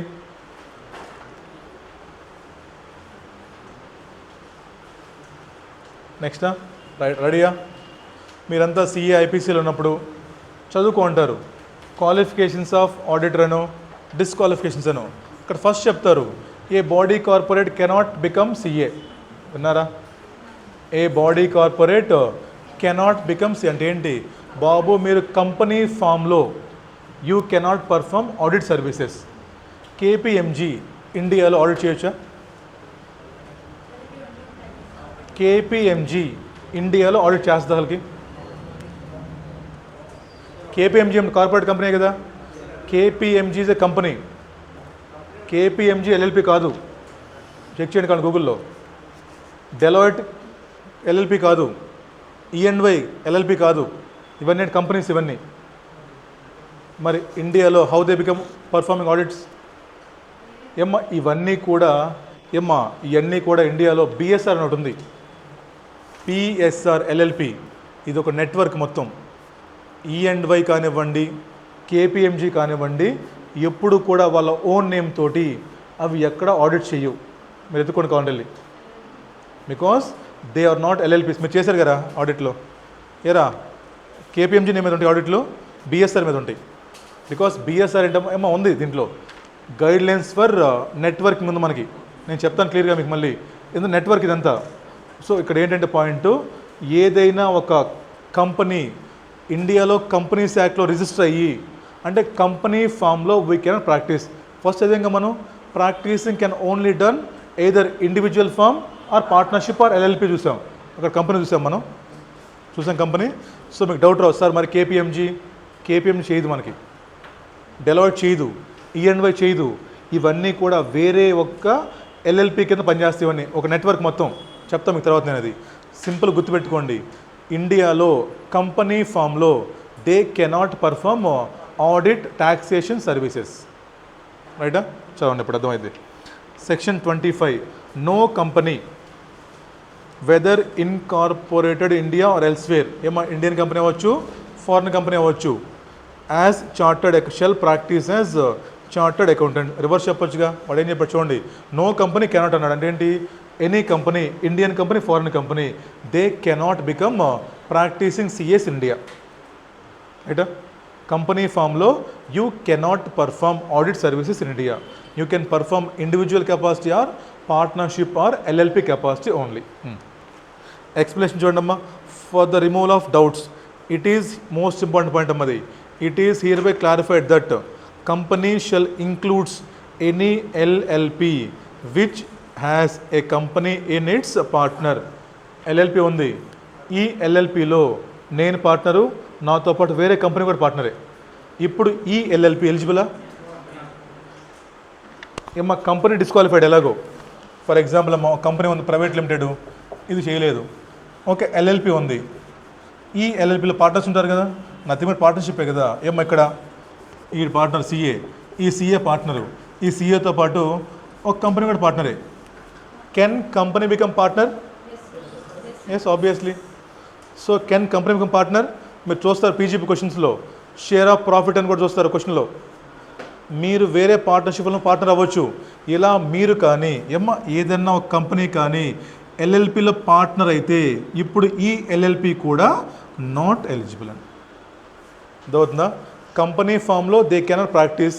ఒక ఎల్ఎల్పి ఉంది, ఈ ఎల్ఎల్పిలో ఒక సిఏ పార్ట్నర్, ఇంకో సిఏ పార్ట్నర్, ఇంకో లాయర్ పార్ట్నర్, ఇంకో కంపెనీ కూడా పార్ట్నరే.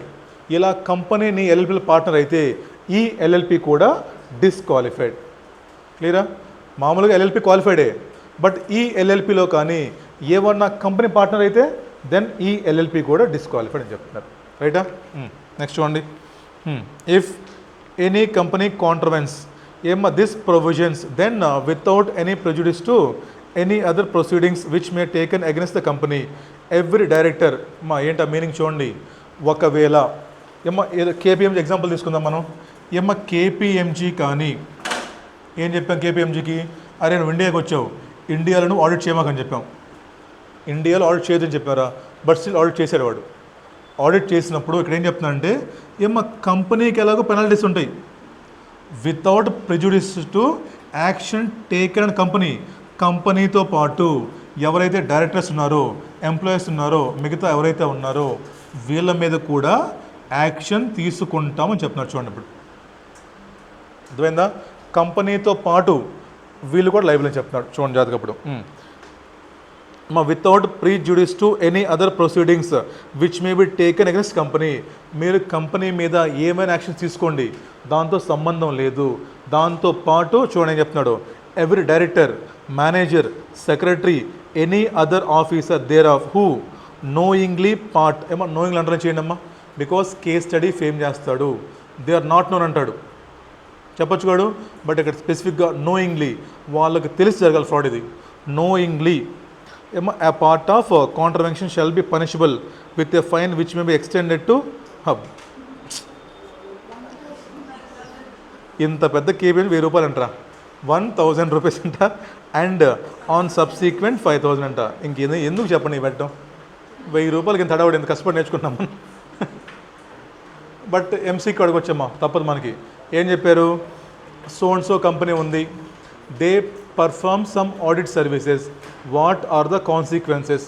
ఏమో కంపెనీకి మనకేం చెప్పాలి, స్పెసిఫిక్ పెనాల్టీస్. కంపెనీకి పెనాల్టీస్ వేస్తాం. కంపెనీతో పాటు every officer, director, secretary who is knowing annoying, who is knowingly farming part of this contravention shall be punishable with a fine up to 1000 for subsequent 5000. Jail శిక్ష చేయడం. మళ్ళీ ఇక్కడ జైలు కూడా లేదు, పైన జైలు చెప్పాడు 6 నెలలని, ఇక్కడ జైలు కూడా లేదు. 24లో జైలు చెప్పాడు కదా. ఇక్కడ ఏంటి సింపుల్గా 1000 రూపాయలు 5000 ఇసిరేస్తారు. ఇదిగో 5కి 5 కల్పిస్తాడు 5 కాదు 5కి 5 కల్పించేస్తాడు హ్యాపీగా. ఏంటో ఇవి, అందుకే ఎన్ఎఫ్ఆర్ఏ ఉంది మనకి. అయిపోయిందమ్మా, సింపుల్ పాయింట్. కేస్ స్టడీ రావచ్చు, ఎంసీక్యూ రావచ్చు. రైటా, నెక్స్ట్ వెళ్దామా. ఏమా guidelines for corporate form of practice. మాకు స్టార్ మార్క్ వేసుకోవడం తర్వాత చేద్దాం. ఇది ఎంసీఎస్ చదవలే ఇంకా మనం, కొన్ని పెండింగ్ ఉన్నాయి అక్కడ, తర్వాత చెప్తా. ఓకేనా, స్టార్ మార్క్ వేసుకుని చెప్తాను. ఇక్కడ దాకా అయిపోయిందా. కన్క్లూజన్ ఏంటి, కంపెనీ ఫామ్లో you cannot perform audit services. చేస్తే గిల్టీ, కంపెనీ గిల్టీ. మనకు చెప్పలేదు పెనాల్టీస్. మెంబర్ ఏమో డైరెక్టర్స్, ఆఫీసర్స్ అయితే 1000 రూపాయలు, సబ్సిక్వెంట్ 5000 అయిపోయింది. ఇప్పుడు చూడండి next, unqualified person not to sign documents. ఏమో ఒక ఆఫీస్ ఉంది, ఆర్టికల్ షిఫ్ట్ చేసాడు, సైన్ పెట్టేశాడు ఆడిట్ రిపోర్ట్లో. అదే point. Section 26 provides that no person other than member of institute shall sign any document on behalf of a chartered accountant in practice or a firm of chartered accountants or in his professional capacity. అమ్మ మీ boss తరపున కానివ్వండి, మీ firm తరపున కానివ్వండి, మీరు sign పెట్టకూడదు if you are not a member of institute. అదే చెప్పినాడు. Article assistants ఇలాంటి సైన్స్ పెట్టకూడదు చెప్తున్నారు. తర్వాత చూడండి లాస్ట్లో, ఎనీ పర్సన్, ఇంపార్టెంట్ అమ్మది, any person contravenes these provisions shall without prejudice to any other proceedings which may be taken against him be punishable on first conviction antenamma with a fine not less than 5000 rupees but which may extend it to 1 lakh rupees and tarvata entamma in the event of second subsequent conviction imprisonment a term of 1 year or with a fine not less than 10,000 rupees but which may ఏం సొల్లని చెప్పాడు. ఇక్కడ చూడండి important point ఉంది, ఇక్కడ రాసుకోండి అమ్మా. Relate, ఆ గ్యాప్లో రాసుకోండి, relate this section with clause number 12. Relate this section with clause number 12 of part 1 of first schedule. Important అమ్మ ఇక్కడ.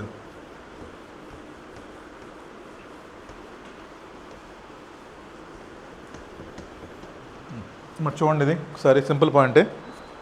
మాకు క్లాస్ 12 ఏం చెప్తుందంటే, మీకు మాకు క్లాస్ నెంబర్ 12 ఉంది. ఇక్కడ ఒక సిఏ ఫామ్ ఉంది. ఇక్కడ basically clause number 12 applies to CA firm. Section 26 అయింది, 26 మనం చదివింది ఇప్పుడు. ఏమో section 26 applies to the person who contravenes the provision. ఎవడు ఆర్టికల్ అసిస్టెంటా? ఈ డిఫరెన్స్ మీకు తెలియాలి. Clause number 12 of first schedule applies to firm, అది లేదా మీ పార్ట్నర్కి లేదా మీ బాస్కి అప్లై అవుతుంది, అది మీకు కాదు.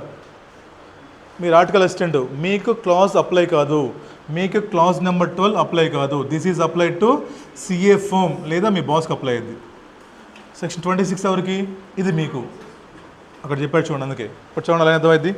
ఏమ్మా any person contravenes this provision shall, అక్కడ చూడండి అమ్మా, without prejudice to any other proceedings which may taken against him. అంటే ఎవరి మీద? ఇదిగోండి, వీళ్ళ మీద తీసుకున్న యాక్షన్స్. ఇందాక చెప్పాం కదా కంపెనీ అని, ఇందాక ఏం చెప్పాం? కంపెనీ మీద తీసుకుంటారు, దాంతో మనకు సంబంధం లేకుండా. డైరెక్టర్స్కి ఏం చెప్పాం? 25 చెప్పాం సెక్షన్. ఇప్పుడు ఏం చెప్తున్నాడు? బాబు మీ ఆడిట్ ఫామ్కి క్లాజ్ నెంబర్ 12 చూసుకునేది. ఇది ఎవరు ఆడిట్? ఇది చెప్తుంది ఎవరికి? వీళ్ళకి కాదు. ఎవరికి చెప్తుంది? ఎవడైతే సైన్ పెట్టాడో వాడికి. ఎవడైతే సైన్ పెట్టాడో వాడికి చెప్తున్నారు.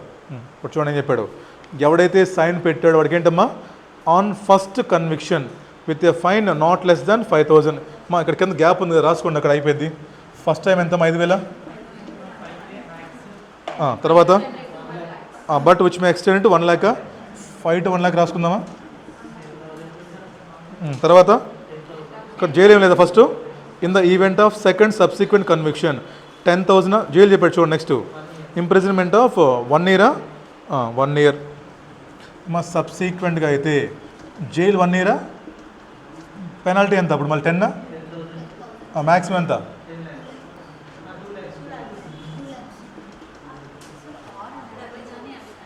ఏది? 2, 1 or fine not less than, రెండిట్లో ఒకటే కదా వచ్చేది, బోత్ రైట్ ఎప్పుడైనా సరే. ఫస్ట్ టైం ఎంత అంటే 5,000 అంటారా, మ్యాక్సిమం 1 lakh అంట. సబ్సిక్వెంట్ మళ్ళీ తప్పు చేస్తే ఏమో జైలు 6 చేయొచ్చు, లేదా penalty 10,000 to 2 lakhs, or last మళ్ళీ పోతుంది. ఏం జరుగుతాయి బయట వాళ్ళకి? పెట్టేవాడి సైన్ ఎవరికైనా?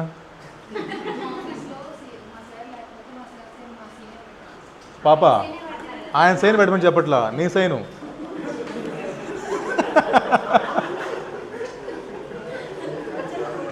అది ఫోర్జరీ చేయొచ్చేం కాదు. మీ పేరేసి స్టాంప్, నువ్వేం చేసావు? స్టాంప్ చేయించావు ఒకటి, నీ స్టాంప్ వేసుకో. ఫేక్? అదేనమ్మా, వాడు ఆర్టికల్ అసిస్టెంట్ ఉంటాడు, వాడు స్టాంప్ ఒకటి చేయించుకున్నాడు. సార్ ఆఫీస్కి వెళ్ళాడు, అక్కడికి. సార్ యూఎస్లో ఉన్నాడు, వాళ్ళ సార్ కొత్తగా పోయి హనీమూన్కి వెళ్ళిపోయాడు. సార్ ఏడేం చేశాడు? ఇటు స్టాంప్ వేసేసాడు వచ్చే. మా సింపుల్ ఏం లేదు. ఎవరైతే మెంబర్ కాకుండా మెంబర్ చేసే పని చేశాడో సిగ్నేచరు వీడికి ఉంది, ఈయన వదిలిపెట్టరు. వీడు చదువు వీడు ఇవ్వబట్టే కదా లోకి వాడికి చేసినాడు, వీడు ఎక్కించుకోబట్టే కదా నువ్వు తోపుతురు అని సైన్ పెట్టేసింది. వీడికి అంత ధైర్యం ఉండదు మామూలుగా అయితే. వీడు ఎక్కించేస్తున్నాడు, అబ్బా నువ్వు ఇక్కడ ఉండాల్సిన కాదు, నువ్వు నీ వర్క్ ఎక్కడ ఉండాలని. వాడికి ఏంటి ఇంకా సీఏ అయిపోయిన ఫీల్ అవుతాడు. ఏం చేస్తాడు? బీసెంట్ రోడ్కి వెళ్ళిపోయి వెంటనే ఒక స్టాంప్ దానా మొత్తం క్లయింట్ లీడ్గా ఉన్నారు ఫర్ ఎగ్జాంపుల్. వాడేం చేశాడు? తొక్కల బాస్ వీడికి వస్తున్నారు నాకెందుకని చెప్పేసి వీడు స్టాంప్ ఒకటి ఏం చేసుకున్నాడు, హ్యాపీగా గుద్దేశాడు స్టాంపు. ఏమ్మా అప్పుడేంటి? మీ బాస్కి ఉంది, నీకు ఉంది. మీ బాస్కి ఎక్కడ? క్లాస్ 12లో, నీకు ఇక్కడే. First time 5,000, 1 lakh. సబ్సిక్వెంట్గా 1 year జైలు లేదా 10 lakh, 2 lakhs and or both. మళ్ళీ ఫస్ట్ రెండుట్లో ఒకటి, రెండు కూడా అవ్వచ్చు నీకు, నీ అదృష్టం బాగుంటే. 1000 రూపాయలు అక్కడ కంపెనీకి. చెప్పు, డౌట్ ఫినిష్ చేద్దాం, అయిపోయింది. చూడండి ఎంత దారుణమో. కంపెనీకే 1000 రూపాయలు అంట.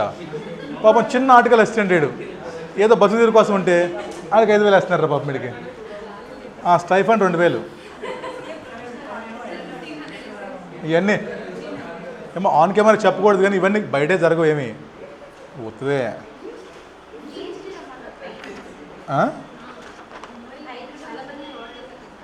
పెద్ద పెద్ద పట్టుంటారమ్మా, బుడ్డబడి 5,000, 10,000 పట్టుంటారు చెప్పండి. క్లియరా? వెళ్దాం next.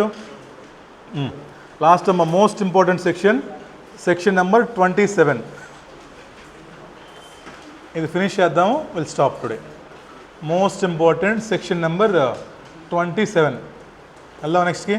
Right, maintenance of branch office.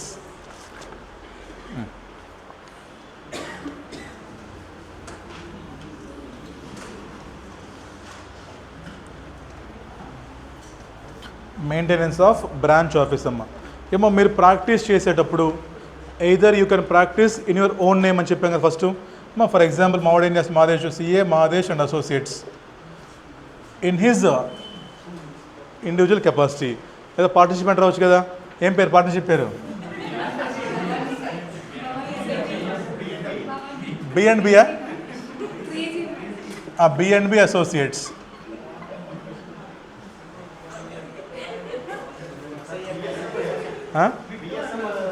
BSN common కంట్రోలా? BSN associate. చూడండి అమ్మ, ఇప్పుడు ఏమో జనరల్గా ఒక సిఏ అనేవాడు he always wants to expand himself అమ్మ. వాడు ఒకే చోట కోడు. He want to open more branches. ఎందుకని అక్కడ క్లయింట్స్ వీడికి రావచ్చు. సో అక్కడ క్లయింట్స్ రావచ్చుగా. మరి మీకు తెలుసుంటారమ్మా, బ్రహ్మయ్య అండ్ కంపెనీ ఉంది విజయవాడలో, అక్కడికి అన్ని చోట్ల ఉన్నాయి. So they can open lot of branches. ఎందుకు చెప్పండి, జనరల్గా they want to expand all the market. ఇప్పుడు ఏం చెప్తారంటే, బాబు పెట్టుకోను ఏం ప్రాబ్లం లేదు. ఏమో వీడు వైజాగ్ ఒక బ్రాంచ్ ఉంది, head office. Next branch Gannavaram పెట్టాడు. ఏమో గుంటూరు పెట్టాడు. ఇంకోటి ఏంటో విజయవాడ పెడదామా? రాజమండ్రి లేదా? రాజమండ్రి. వైజాగ్ హెడ్ ఆఫీస్ అమ్మా.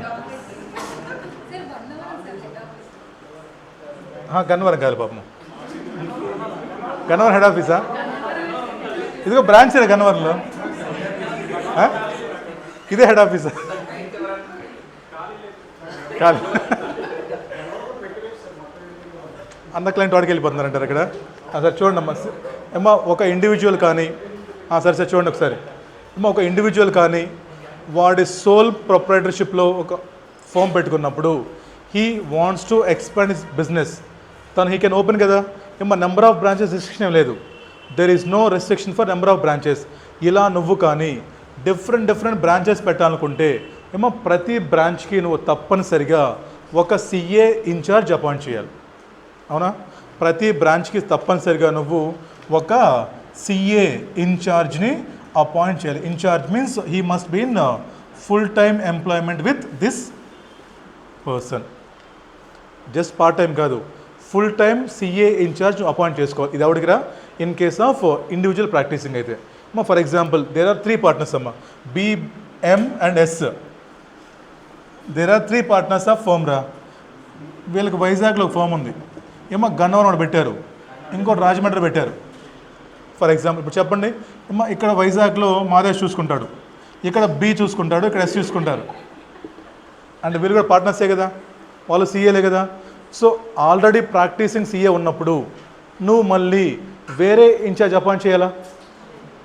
నీకు పాయింట్ అర్థమైందా? ఇక్కడేమో ఒకడే, సో వీడొక్కడే పార్ట్నర్, వీడొక్కడే సీఏ. సో వీడేం చూసుకుంటున్నాడు, హెడ్ ఆఫీస్ చూసుకుంటున్నాడు. సో మిగతా బ్రాంచెస్కి నువ్వు తప్పనిసరిగా you have to appoint 1 CA incharge full time. అలా కాకుండా 3 పార్ట్నర్స్ అమ్మా, లేదా 4 పార్ట్నర్స్ ఉన్నారు, ఎవడొకడు వాళ్ళ అమ్మాయి కూడా పార్ట్నర్ చేసేది. ఈ అమ్మాయి ఇక్కడ గుంటూరు పెట్టేద్దామా? గుంటూరు అమ్మ. ఇప్పుడు ఏంటి, ఇక్కడ పార్ట్నర్ చూసుకుంటున్నాడు, ఇక్కడ పార్ట్నర్ చూసుకుంటున్నాడు, ఇక్కడ పార్ట్నర్ చూసుకుంటున్నాడు, ఇక్కడ ఇంకో పార్ట్నర్ చూసుకుంటున్నాడు. మరి పార్ట్నర్సే చూసుకుంటున్నప్పుడు మళ్ళీ సపరేట్గా సిఏ ఇన్ఛార్జ్ కావాలా? లేదు కదా. సో మొత్తానికి ఏమొస్తుంది కరెక్ట్ చెప్పండి. If you want to open any branch, that branch must have either full time CA incharge or any partner. అంతేనా? చూడండి ఓపెన్ చేయండి. హౌ మెనీ బ్రాంచెస్ చూడమ్మా ఏం చెప్పాడు అక్కడ. 3వ దానికి రండి. How many branch offices he can open. ఎటువంటి రిస్ట్రిక్షన్స్ లేవు, only number of audits restrictions ఉంటాయి, నెంబర్ ఆఫ్ బ్రాంచెస్ లేవు. Any number of branches he can open provided that ఏమా ఈచ్ బ్రాంచ్ మస్ట్ కాదు మస్ట్ హ్యావ్ సపరేట్. అంతేగాని చూడండి గుంటూరు విజయవాడ అనుకోండిరా, ఒకటే రాకూడదు. తర్వాత వస్తే లిమిట్ ఒకటి 50K వస్తే తర్వాత చూద్దాం మనం. బట్ జనరల్గా మీరు ఏ సిటీలో బ్రాంచ్ పెడితే ఆ సిటీకి సపరేట్గా you must appoint one CA in practice, లేదా మీ పార్ట్నర్ అక్కడ ఉండొచ్చు. ఒకరు ఏం చేశారా, ఫర్ ఎగ్జాంపుల్ ఒకటి గుంటూరు, ఒకటి హైదరాబాదు, ఒకటి విజయవాడ, ఒకటి వైజాగ్, నలుగురు ఫామ్ అయిపోయారు. నలుగురు 4 బ్రాంచ్లు పెట్టేశారా, అక్కడ వాడు చూసుకుంటాడు. ఇక్కడ అక్కడ వాడు చూసుకోవచ్చు కలాగా. సో పార్ట్నర్స్ అయినప్పుడు ప్రాబ్లం లేదు. అలా కాకుండా మొత్తం సేమ్ ఊరేరా, లేదా ఒకడే పెట్టాడు. సో ఒకడే ఉన్నప్పుడు he must appoint CA full time incharge. అయిపోయిందా? రైట్. చూడండి, ఇంకా మీ ఇష్టం కదా. ఇప్పుడు మీకు 3 పార్ట్నర్స్ ఉన్నారు. ఒక పార్ట్నర్ బెంగళూరు చూసుకుంటున్నాడు, ఒక పార్ట్నర్ విజయవాడ, ఒకటి హైదరాబాద్, ఒకటే గుంటూరు. ప్రాబ్లం లేదు కదా. నువ్వు పార్ట్నర్షిప్ ఎంటర్ అవ్వకూడదు వేరే వాళ్ళతోటి. నెక్స్ట్ వస్తే క్లాజ్ నీకు యూ కెన్ సిఏ కంపల్సరీ అమ్మా. సిఏ రేపు నీకు నెక్స్ట్ వస్తే తర్వాత చూడండి. బట్ అలా ఉండకూడదు. ఇక్కడ ఏం చెప్పారు చూడండి అమ్మా, the whole time employment of CA లేదా పార్ట్నర్ అంటే ఏంటి? పైన చూడండి, first separate CA incharge. Incharge might be your partner or outside employee. వాడు మస్ట్ సిఏ అవ్వాలి. ఈ సిఏ అనేవాడు నీ పార్ట్నర్ అవ్వచ్చు లేదా అవుట్ సైడర్ అవ్వచ్చు, but he must be member of ICAI. Good question అమ్మా. ఏమ్మా, మెంబర్ ఆఫ్ ఐసిఐ ఉండాలి, దెన్ ఓన్లీ అలౌడ్. రైట్. ఆ తర్వాత చూడండి, ఇంకా మీనింగ్ ఆఫ్ ఇన్ఛార్జ్ చూడండి అమ్మా. Who either attends the said office or resides in the city where such office is situated at least 182 days in a year. అంటే ఆ ఇయర్లో నువ్వు కంపల్సరీగా ఆ సిటీలో 182 ఉండాలి. ఇయర్కి ఎన్ని సంవత్సరాలు, ఎన్ని డేస్ ఇయర్కి? బై 2 వేయండి.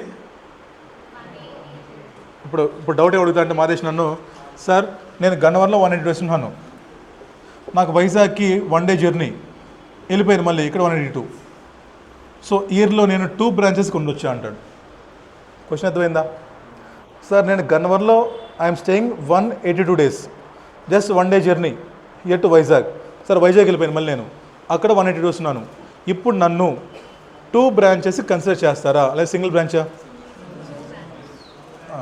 ఐసీఏ పిచ్చోళ్ళేం కాదమ్మా, ఓన్లీ ఫర్ 182 డేస్ అంటే 1 బ్రాంచే. ఇవన్నీ తెలుగు వాళ్ళు తెలియదు అట్లా, ఇవన్నీ ఇలాంటి ఒప్పుకోరు మైసీ వాళ్ళు. డౌట్లు వస్తే మీకు ఇలాంటివే, బయట వరకు రావు. అందుకే చెప్పాను ముందే, నేను ఇక్కడ ఉన్నాను సార్, నేను బస్ వేసుకు వెళ్ళిపోయిన వెంటనే అక్కడ 180 డేస్ ఉన్నాను కదా, అలా ఒప్పుకోరమ్మా. సో ఒక్క ఇయర్లో you must be incharge for 1 city 1 branch only. ఓకేనా? ఇయర్ మొత్తంలో అమ్మా ఎప్పుడైనా ఉండొచ్చు. చూడేం చెప్పాడు అక్కడ, who either attends or stays, ఆ ఇయర్లో నువ్వు యూ కెన్ స్టే 180 డేస్ మొత్తం కలుపుకొని ఇయర్ మొత్తంలో. కింద చూడండి, ABC and associates chartered accountants can open 8 branches in different cities of India provided each one is under separate charge. Incharge అని రాసుకోండమ్మా, చార్జ్ కదా అక్కడ, separate incharge of chartered accountant who may be either partner అవ్వచ్చు, employ అవ్వచ్చు. మీ partner అవ్వచ్చు, employ, but he must be CA. వాడు COP ఖచ్చితంగా ఉండాలా?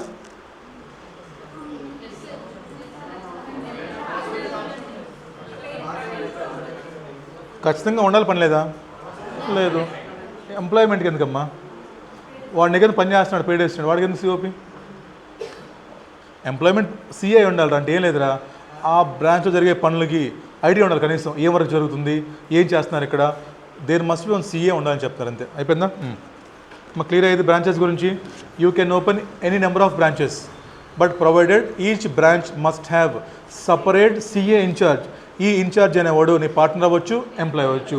ఎంప్లాయీ మీన్స్ ఏం చెప్పారమ్మా, you must stay at least 182 days in that year, ఆ సిటీలో.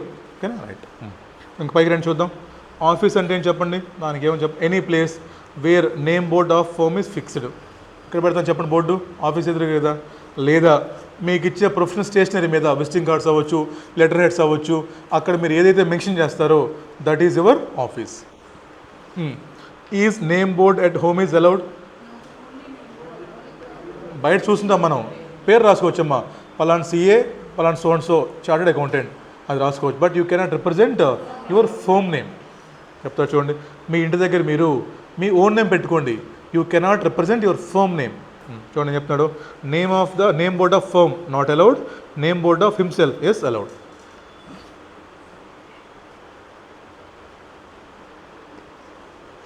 ఇక్కడ దా క్లియరా? లాస్ట్లో ఇంపార్టెంట్ పాయింట్, ఎగ్జామ్ పాయింట్ అది. Next exceptions, that is no separate incharge is needed. ఇప్పుడు దాకా ఏం చెప్తున్నాం మనం, బాబు నువ్వు ఒక ఆఫీస్ కాకుండా వేరే బ్రాంచ్ లేదా వేరే ఆఫీస్ పెట్టావంటే ఆ ఆఫీస్కి కంపల్సరిగా ఒక సపరేట్ సిఏ ఉండాలి, ఇన్ఛార్జ్.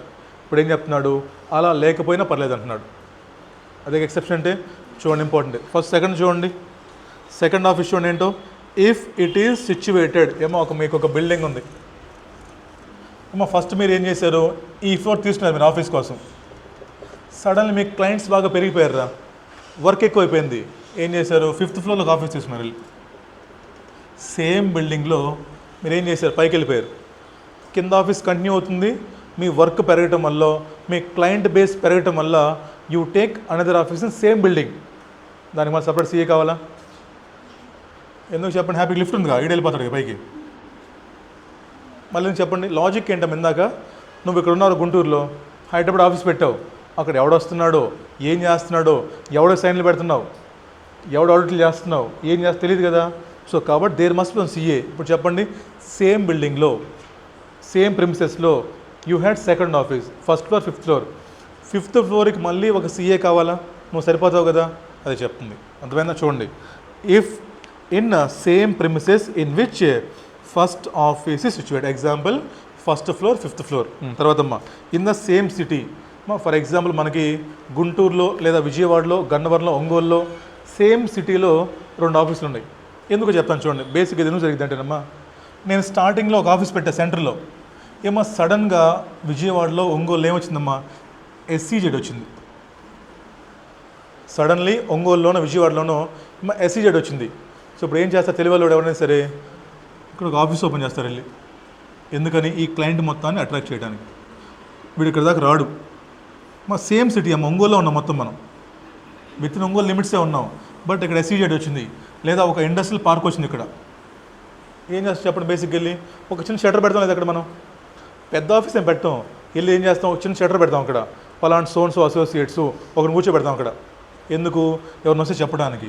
సో ఇలా సేమ్ సిటీలో నువ్వు వేరే ఆఫీస్ ఓపెన్ చేసినంత మాత్రాన ఇక్కడ సపరేట్ సీఏ అవసరం లేదు. ఇలా ఫ్రమ్ కేస్ స్టడీ ఫైమ్ చేస్తారు మీకు, పలానా సిటీ ఉంది, అదే సిటీలో వేరే ఇండస్ట్రియల్ పార్క్ వచ్చింది, అక్కడ ఆఫీస్ ఓపెన్ చేశారు.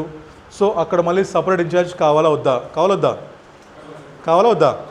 సేమ్ సిటీ కదా, ఎందుకు చెప్పండి, అవసరం లేదు. 2 పాయింట్లు, సేమ్ బిల్డింగ్లో ఉండాలి. ప్రిమిసెస్ అంటే పక్క బిల్డింగ్ కాదు, పక్క బిల్డింగ్ అంటే ఏమొస్తుంది, సేమ్ సిటీ వస్తుంది. మళ్ళీ same building means same premises, పక్క సంది అంటే సేమ్ సిటీ అవసరం లేదు, బట్ పేరు మారిపోతుందా, ఆ సేమ్ ప్రిమిసెస్ కాదు, సేమ్ సిటీ. లాస్ట్ పాయింట్ చూడండి, ఇంకా ఇది 3rd పాయింట్ ఇంపార్టెంట్ అమ్మా. ఎగ్జామ్ క్వశ్చన్స్ 2 వచ్చినాయి. 3rd పాయింట్ మీద ఎగ్జామ్స్లో 2 to 3 times క్వశ్చన్స్ వచ్చినాయి. With in 50 kilometers from municipal limits of city in which first office is situated. For example రా, మనకి అమ్మ ఒంగోలులో ఒక ఆఫీస్ ఉంది. ఏం చెప్తున్నారంటే మీకు చెప్తారు, ఒంగోలుకి మీరు గూగుల్లో వెతుక్కున్నారు అనుకోండి, లేదా చెప్తారు ఒంగోలు ఎండ్స్ అని, వైజాగ్ ఎండ్స్, హైదరాబాద్ ఎండ్స్. ఏంటది, ఇచ్చడితోటి ఒంగోలు పరిధి ముగిసిపోయింది చెప్తారు, లేదా బయట చూసిన బోర్డులు మనం, ఒంగోలు ఇక్కడితో ఎండ్, లేదా welcome to Ongole, welcome to Vijayawada. అంటే ఏంటి, మున్సిపల్ లిమిట్స్ ఎండింగ్ అక్కడితోటి. నువ్వు ఎక్కడైతే మున్సిపల్ లిమిట్స్ ఎండ్ అవుతాయో అక్కడి నుంచి, ఒంగోలు నుంచి కాదు, బస్ స్టాండ్ నుంచి కాదు, ఎక్కడైతే మున్సిపల్ లిమిట్స్ ఎండ్ అవుతాయో ఇక్కడ నుంచి with in 50 kilometers, with in 50 అంటే ఏంటి, less than or equal to, అది గ్రేటర్ దాన్ లేదు అక్కడ, అప్ టు 50 ఎలవడమ్మా. నువ్వు ఈ గ్యాప్లో కానీ ఏమన్నా ఆఫీస్ పెట్టుకుంటే then there is no need of any separate incharge. 3 పాయింట్లు, సేమ్ బిల్డింగ్లో ఉన్న పని లేదు, సేమ్ సిటీ పని లేదు, ఈ సిటీ నుంచి, ఈ సిటీ మున్సిపల్ లిమిట్స్ నుంచి, ఈ సిటీ మున్సిపల్ లిమిట్స్ నుంచి 50 kilometers లోపు, 51 అయితే 50 దాటకూడదు, అక్కడ గ్రేటర్ దాన్ లేదు, just less than or equal ఉందమ్మా. అక్కడ అప్ టు 50, ఎగ్జాక్ట్ 50 వచ్చింది, అవసరం లేదు కదా, permitted. So up to 50 kilometers from municipal limit of first office. నువ్వు ఏదైతే హెడ్ ఆఫీస్ అని పెట్టుకున్నావో అక్కడ నుంచి 50 km వరకు there is no need of separate CA incharge అమ్మా. 3 పాయింట్లు అర్థమయ్యా. సేమ్ బిల్డింగ్ అవసరం లేదు, సేమ్ సిటీ పని లేదు, సేమ్ సిటీ ఉన్న ఫస్ట్ ఆఫీస్ ఉన్న సిటీ నుంచి ఆ మున్సిపల్ లిమిట్స్ నుంచి 50 km వరకు కూడా నీకు సపరేట్ అవసరం లేదు. యూ కెన్ ట్రావెల్ కదమ్మా సింపుల్గా 50 km ఎంతసేపు చెప్పండి, ఒక అరగంట వెళ్ళిపోతాం కదా మనం. సో మనకి అవసరం లేదు. క్లియరా? కింద క్వశ్చన్ చదవండి. ఎలా అదనా డౌటా? మా ఎగ్జామ్ క్వశ్చన్ ఇంపార్టెంట్ అమ్మా, చదవండి అక్కడ. Mister G, a CA in practice as a sole proprietor, has an office in Mumbai near Churchgate. Due to increase in professional work, he opens another office in a suburb of Mumbai, which is approximately 80 kilometers away from existing office. For running new office, he employs 3 retired income tax officers. Allowed all? ఎవరు కావాలి మనకి? కంపల్సరీగా CA కావాలి, retirement batch కావాలి మనకి. చూడండి answer ఇంకా. The distance of second office from municipal limits of Mumbai city is missing. Assume is more than 50 kilometers. Mister G is guilty. ఎందుకంటే మా క్వశ్చన్లో ప్రాబ్లం ఏంటంటే వాడు సబ్బర్బ్ అన్నాడు అక్కడ. సబ్బర్బ్ అంటే ఎక్కడి నుంచి? అది మున్సిపల్ లిమిట్స్ నుంచా ఏమో, దాని క్లారిఫికేషన్ లేదమ్మా. ఇది ICA question. They ask for 2 to 3 times. Same repeat చేస్తున్నారు, సేమ్ అజంప్షన్ రాస్తున్నారు ఎగ్జామ్లో. వాడు ఎంత చదవ చూడండి మరి. ఎప్పుడో 1980 ఇచ్చాడు ఈ క్వశ్చను, అప్పుడు కూడా ఇచ్చాడు దీన్ని, మళ్ళీ రిపీట్ చేశాడు ఈ క్వశ్చన్ని. మార్చొచ్చు అప్పుడైనా కనీసం. Same print. ఆడిట్లో ఇది అడ్వాంటేజ్ మీకు, రిపీట్ అవుతాయి క్వశ్చన్స్ ఎక్కువ. అంటే ఏంటంటే మనకి క్వశ్చన్లో మున్సిపల్ లిమిట్స్ గురించి క్లారిటీ లేదు కాబట్టి, మరి ఈ 80 kilometers ఎక్కడి నుంచి క్లారిటీ లేదు కాబట్టి, we are assuming that it is beyond 50 kilometers and he is guilty under section number 27 of CA Act 1949. Clear? వెళ్దామా నెక్స్ట్? లాస్ట్ పాయింట్ వెళ్ళిపోదామా? ఏమా ఫస్ట్ ఏం చూస్తాం, బ్రాంచ్ ఎన్నైనా పెట్టుకో, బట్ నువ్వు ఎన్నైనా పెట్టుకో, బట్ CA ఇన్ఛార్జ్ ఉండాలి. ఈ ఇన్ఛార్జ్ అనేవాడు నీ పార్ట్నర్ అవ్వాలి లేదా ఫుల్ టైం ఎంప్లాయ్మెంట్ ఉండాలి. దీనికి ఎక్సెప్షన్ ఉందా ఏమన్నా? ఎక్సెప్షన్ ఉందా దీనికి? ఇప్పుడు చదివినదేగా మనం. ఎక్సెప్షన్ ఏంటి? మన సెకండ్ ఆఫీస్కి, బాబు నువ్వు ఆఫీస్ పెట్టుకో బట్ ఇన్ఛార్జ్ పని లేదు, సేమ్ బిల్డింగ్ ఆఫీస్ ఓపెన్ చేసుకో, సేమ్ సిటీ ఓపెన్ చేసుకో, ఈ సిటీ మున్సిపల్ లిమిట్స్ నుంచి 50 km దాకా అప్లై చేసుకో. So no problem. మూడమ్మా క్లియరా? ఇప్పుడు ఫస్ట్ నేను చెప్తా. ఏమ్మా ఈ ఫస్ట్ డౌట్ అమ్మా చెప్పు.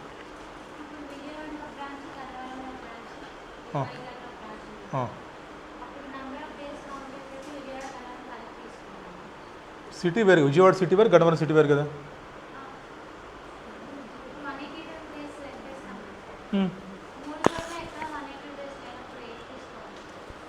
అలా లేకపోతే ఎక్కడ కదాడు?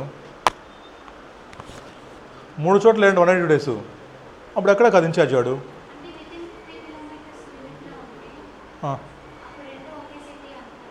అలాంటప్పుడు ఇన్ఛార్జ్తో పని ఉంది మనకి.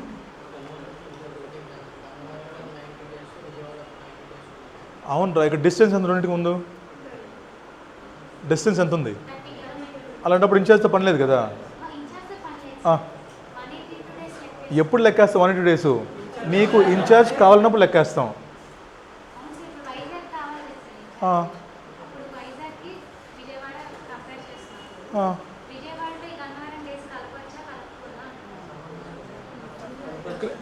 ఇక్కడ ఎందుకు కలుపుతాం అసలు మనం? అసలు ఇక్కడ ఇన్ఛార్జే లేడు కదా నీకు, అందుకని కలుపుతాం మనం. అలా క్లబ్ చేయకూడదు మీకు. ఇప్పుడు చూడండి అమ్మా, విజయవాడ గన్నవరం 2 ఆఫీసులు ఉన్నాయి, ఒక ఇన్ఛార్జ్ చాలు నీకు. వైజాగ్ ఇన్ఛార్జ్ పెట్టాలి కదా నువ్వు కనీసం. అప్పుడు ఎలా క్లబ్ చేస్తాం మనం? అది క్లబ్ చేయం కదా. ఏమో టెంపరీ ఆఫీస్ అమ్మా, టెంపరీ ఆఫీస్ అమ్మా. బేసిక్ ఇది ఎవరి కోసం అంటే హిల్ స్టేషన్లో ఉన్న వాళ్ళకి, కేదార్నాథ్, బద్రీనాథ్ అలాంటి వాళ్ళ కోసం చెప్పింది. ఎందుకంటే పైన కొండ మీద ఆఫీస్ ఉంది వీళ్ళకి. అమ్మా బేసిక్గా గుడి మూసేస్తారు, ఐడియా ఉంటాయి మీకు. 6 months ఇది మూసేస్తారు కదా, మరి గుడి అన్నీ మూసేశారు, నువ్వేం చేస్తావు పైన? మరి పైన అన్నీ మూసేశారు, మీరేం చేస్తారు అక్కడ? సో కాబట్టి మీరు కూడా పైన ఆఫీస్ మూసేసుకొని, ఏమ్మా ఆఫీస్ మూసేశారా, ఫుడ్ మరి గుడి మూసేశారు, మీరు ఆఫీస్ మూసేశారు, మరి ఫుడ్ మీకు ఏం చేస్తాం? సో కాబట్టి ఏంటమ్మా పాపం వాళ్ళకి ఏం చెప్పారంటే, బాబు మీరు కావాలనుకుంటే మీరు ఈ అన్సీజన్లో ఒక టెంపరీ ఆఫీస్ మీరు ఓపెన్ చేసుకోండి. ప్లెయిన్ ఏరియాస్లో కొండ కింద వచ్చేసి మీరు మీకు కావాలనుకుంటే ఒక ఆఫీస్ టెంపరీగా పెట్టుకోండి. ఇలా మీరు సెకండ్ బ్రాంచ్ ఓపెన్ చేశారు కాబట్టి మళ్ళీ మీరు CA ఇన్ఛార్జ్ పనిలేదు మీకు, మీరే కంటిన్యూ చేసుకోమని చెప్తున్నారు. చూడండి జాగ్రత్తగా. మా for members practice in hill areas temporary office may be opened in plain in winter season only for 3 months maximum. అది MCQ రావచ్చు, గుర్తుపెట్టుకోవాలి. ఎన్ని మంత్స్ మీకు? Only for 3 months. Even though temple close for 6 months అవ్వచ్చు, but you are allowed only for 3 months. Temporary office not to be mentioned as place of business on professional stationery. పైన మీకు main office ఉందిరా, పెళ్ళి అయిపోయింది first. వద్దులే, camera ఉందా? వద్దులేదు ఆ examples. అమ్మా ఈ అమ్మాయి బాగా ఇంట్రెస్టింగ్ ఉందంట. చాలా ఇంట్రెస్టింగ్. కెమెరా ఆఫ్ చేసి చెప్పండి చూడు. ఏమో ఏం లేదు, ఫస్ట్ మీరు ఆఫీస్ పెట్టారు పైన మెయిన్ ఆఫీసు, మీ స్టేషనరీ ఉంది కదా మొత్తం, అక్కడ ఏం రాస్తుంటారు? That is your main office అని చెప్పుంటారు. సో టెంపరీ ఆఫీస్ ఓపెన్ చేసినంత మాత్రాన మీకు వచ్చే కరస్పాండెన్స్ అవ్వచ్చు, మీకు వచ్చే లెటర్స్ అవ్వచ్చు, మీకు వచ్చే కమ్యూనికేషన్స్ అవ్వచ్చు, అవేమీ కూడా ఇక్కడ రాకూడదు. Everything must go to main office only. చూడండి ఏం చెప్తున్నాడు. ఏమో temporary office not to be mentioned as place to be mention on professional stationery. తర్వాత correspondence may continue at permanent office. ఏమో ఫర్ ఎగ్జాంపుల్ మీరు ఏం చేశారు, పైన క్లయింట్స్ ఎవరు లేరు, ఒక మాట చెప్పండి నాకు, గుడి మూసేశారా అంటే 6 months మీనింగ్ అని పైన ఎవరుండరా? ఎవరు చెప్పారు ఎవరుండరు అని? ఏమో టెంపుల్ ఉండదు, మనుషులు ఉంటారు ఎవరో ఒకరి పైన, అక్కడ బతికోళ్ళ పైన ఉంటారు. గుడే మూసేశారు అంటే ఎందుకు చెప్పనా? కింద నుంచి వెళ్ళే మార్గం రిస్క్ అని, కింద నుంచి జర్నీ చేయకూడదు మూసేస్తారు. పైన మరి కొంతమంది బతుకుతారు ఫుడ్ అది. ఇప్పుడు ఏం చెప్తున్నా అంటే, బాబు మీరు కావాలనుకుంటే ఈ గ్యాప్లో పైన టెంపరీ ఆఫీస్లో మనం కూర్చోబెట్టుకుని కావాలంటే, ఏమైనా కరస్పాండెన్సెస్ ఉంటే మీకు అక్కడ కూడా చెప్పుకోవచ్చని చెప్తున్నాడు. అంటే కరస్పాండెన్స్ అనేది మీరు కింద టెంపరీ ఆఫీస్కే కాదు, మీకు కావాలనుకుంటే ఈ 3 months పీరియడ్లో పైన ఒకటి పెట్టుకొని పనిచేసేవాడిని, అక్కడ కూడా మీరు కమ్యూనికేషన్ చేసుకోవచ్చని చెప్తున్నాడు. అర్థమైన పాయింట్ మీకు? తర్వాత name board of the firm to be displayed at the temporary office only for 3 months. అదేమో చెప్పనా, ఒకడు భక్తుడు వచ్చాడు, కింద ఆఫీస్ చూశాడు మంది, పైన ఆఫీస్ చూశాడు, పైకి వెళ్ళి ఏమనిపిస్తుంది, ఈడెవడో పెద్ద సీఏ, కింద ఆఫీసు పైన ఆఫీసు ఇంకెక్కడెక్కడ ఉన్నాయి ఆఫీసులో, పెద్ద సీఏ అనుకుంటారు కదా. సో కాబట్టి అన్ని బోర్డులు పెట్టకూడదమ్మా, ఓన్లీ 1 board అలౌడ్. 3 months ఇక్కడ బోర్డు పెట్టుకోండి, మిగతా టైం అంతా కూడా బోర్డు ఇక్కడ తీసేసి పైన పెట్టాలి. ఇక్కడ మీకు వచ్చే క్వశ్చన్స్ ఏమైనా వచ్చింది మహా అయితే ఈ పాయింట్లో, ఎన్ని మంత్స్కి అలౌడు? 3 months. ఇంకేమంటాడు, బోర్డు ఇలా పెట్టుకోవచ్చా పర్మనెంట్గా? ఇక్కడ ఓన్లీ టెంపరీ ఆఫీస్లో 3 months పెట్టుకోవచ్చు. నెక్స్ట్ అమ్మా క్వశ్చన్ రాకపోవచ్చు, చూడండి ఏమంటాడంటే, ఈ గ్యాప్లో ఏమన్నా కమ్యూనికేషన్స్ కరస్పాండెన్సెస్ ఉంటే పర్మనెంట్ ఆఫీస్ చేయకూడదా? చేయొచ్చు. మీ ప్రొఫెషనల్ స్టేషనరీలో మీరు మీ టెంపరీ ఆఫీస్ మెన్షన్ చేయొచ్చా? చేయకూడదు. మీ విజిటింగ్ కార్డులో ఓన్లీ 1 office. సో అది చెప్పింది. చాలా ఇంపార్టెంట్ అమ్మ ఇవన్నీ, చాలా సింపుల్ అమ్మ ఇవన్నీ. సెక్షన్స్ 27 చాలా ఇంపార్టెంట్, ఎగ్జామ్ క్వశ్చన్స్ చాలాసార్లు వచ్చింది దీని మీద, క్లియర్ అయ్యాలా? వాళ్ళు చేసిన చాలా ఇంపార్టెంట్, చాలా సింపుల్ అమ్మ ఇవన్నీ. రేపటి నుంచి ఏముండదు, ఇంకా షెడ్యూల్ అయిపోతున్నాయి. బట్ ఇది చదివినోడు ఇప్పుడు దాకా మీరు చదువుంటారు, ఇది ఒకటి చదివిండు. ఇక్కడ మొదలు పెడతాం డైరెక్ట్ మనం. Ethics mean schedules, ethics schedules కాదమ్మా, ఇప్పటిదాకా మనం చదువుకోండి జాగ్రత్తగా. రేపు స్టార్ట్ చేద్దాం షెడ్యూల్స్, మనం త్వరగా అయిపోతుంది, కంగారు పడకండి. Will finish as early as possible. అయిన తర్వాత ఐసీఏ క్వశ్చన్స్ చేద్దాము, క్లాజెస్తో పాటు క్వశ్చన్స్ కూడా చేద్దాం మనం. క్లియరా? మీరు చేయాల్సిందల్లా అయిన సిలబస్ చదువుకోవటం, మిగతాది కోప్ చేసుకోవడం అంతే. దీని గురించి టెన్షన్ పడకండి, భయపడకండి, మనం చేద్దాం. ఏమో చదువుకుంటాం, క్లారిటీ వస్తుందా? I will give you complete clarity అమ్మ. ఎగ్జాంపుల్స్ గుర్తుపెట్టుకోండి, మీరు రాసుకోండి, చదువుకోండి. ఆడిటింగ్లో మీకు మార్క్స్ మీకు వస్తాయి. ఓకేనా? రైట్, కలుద్దామా మండే? రేపు సాటర్డేగా మళ్ళీ ఎలాగో, రేపు ఐడిటి అమ్మ. ఓకేనా? కలుద్దాం మండే. సో థ్యాంక్ యూ, కలుద్దాం, ఆపేసాం.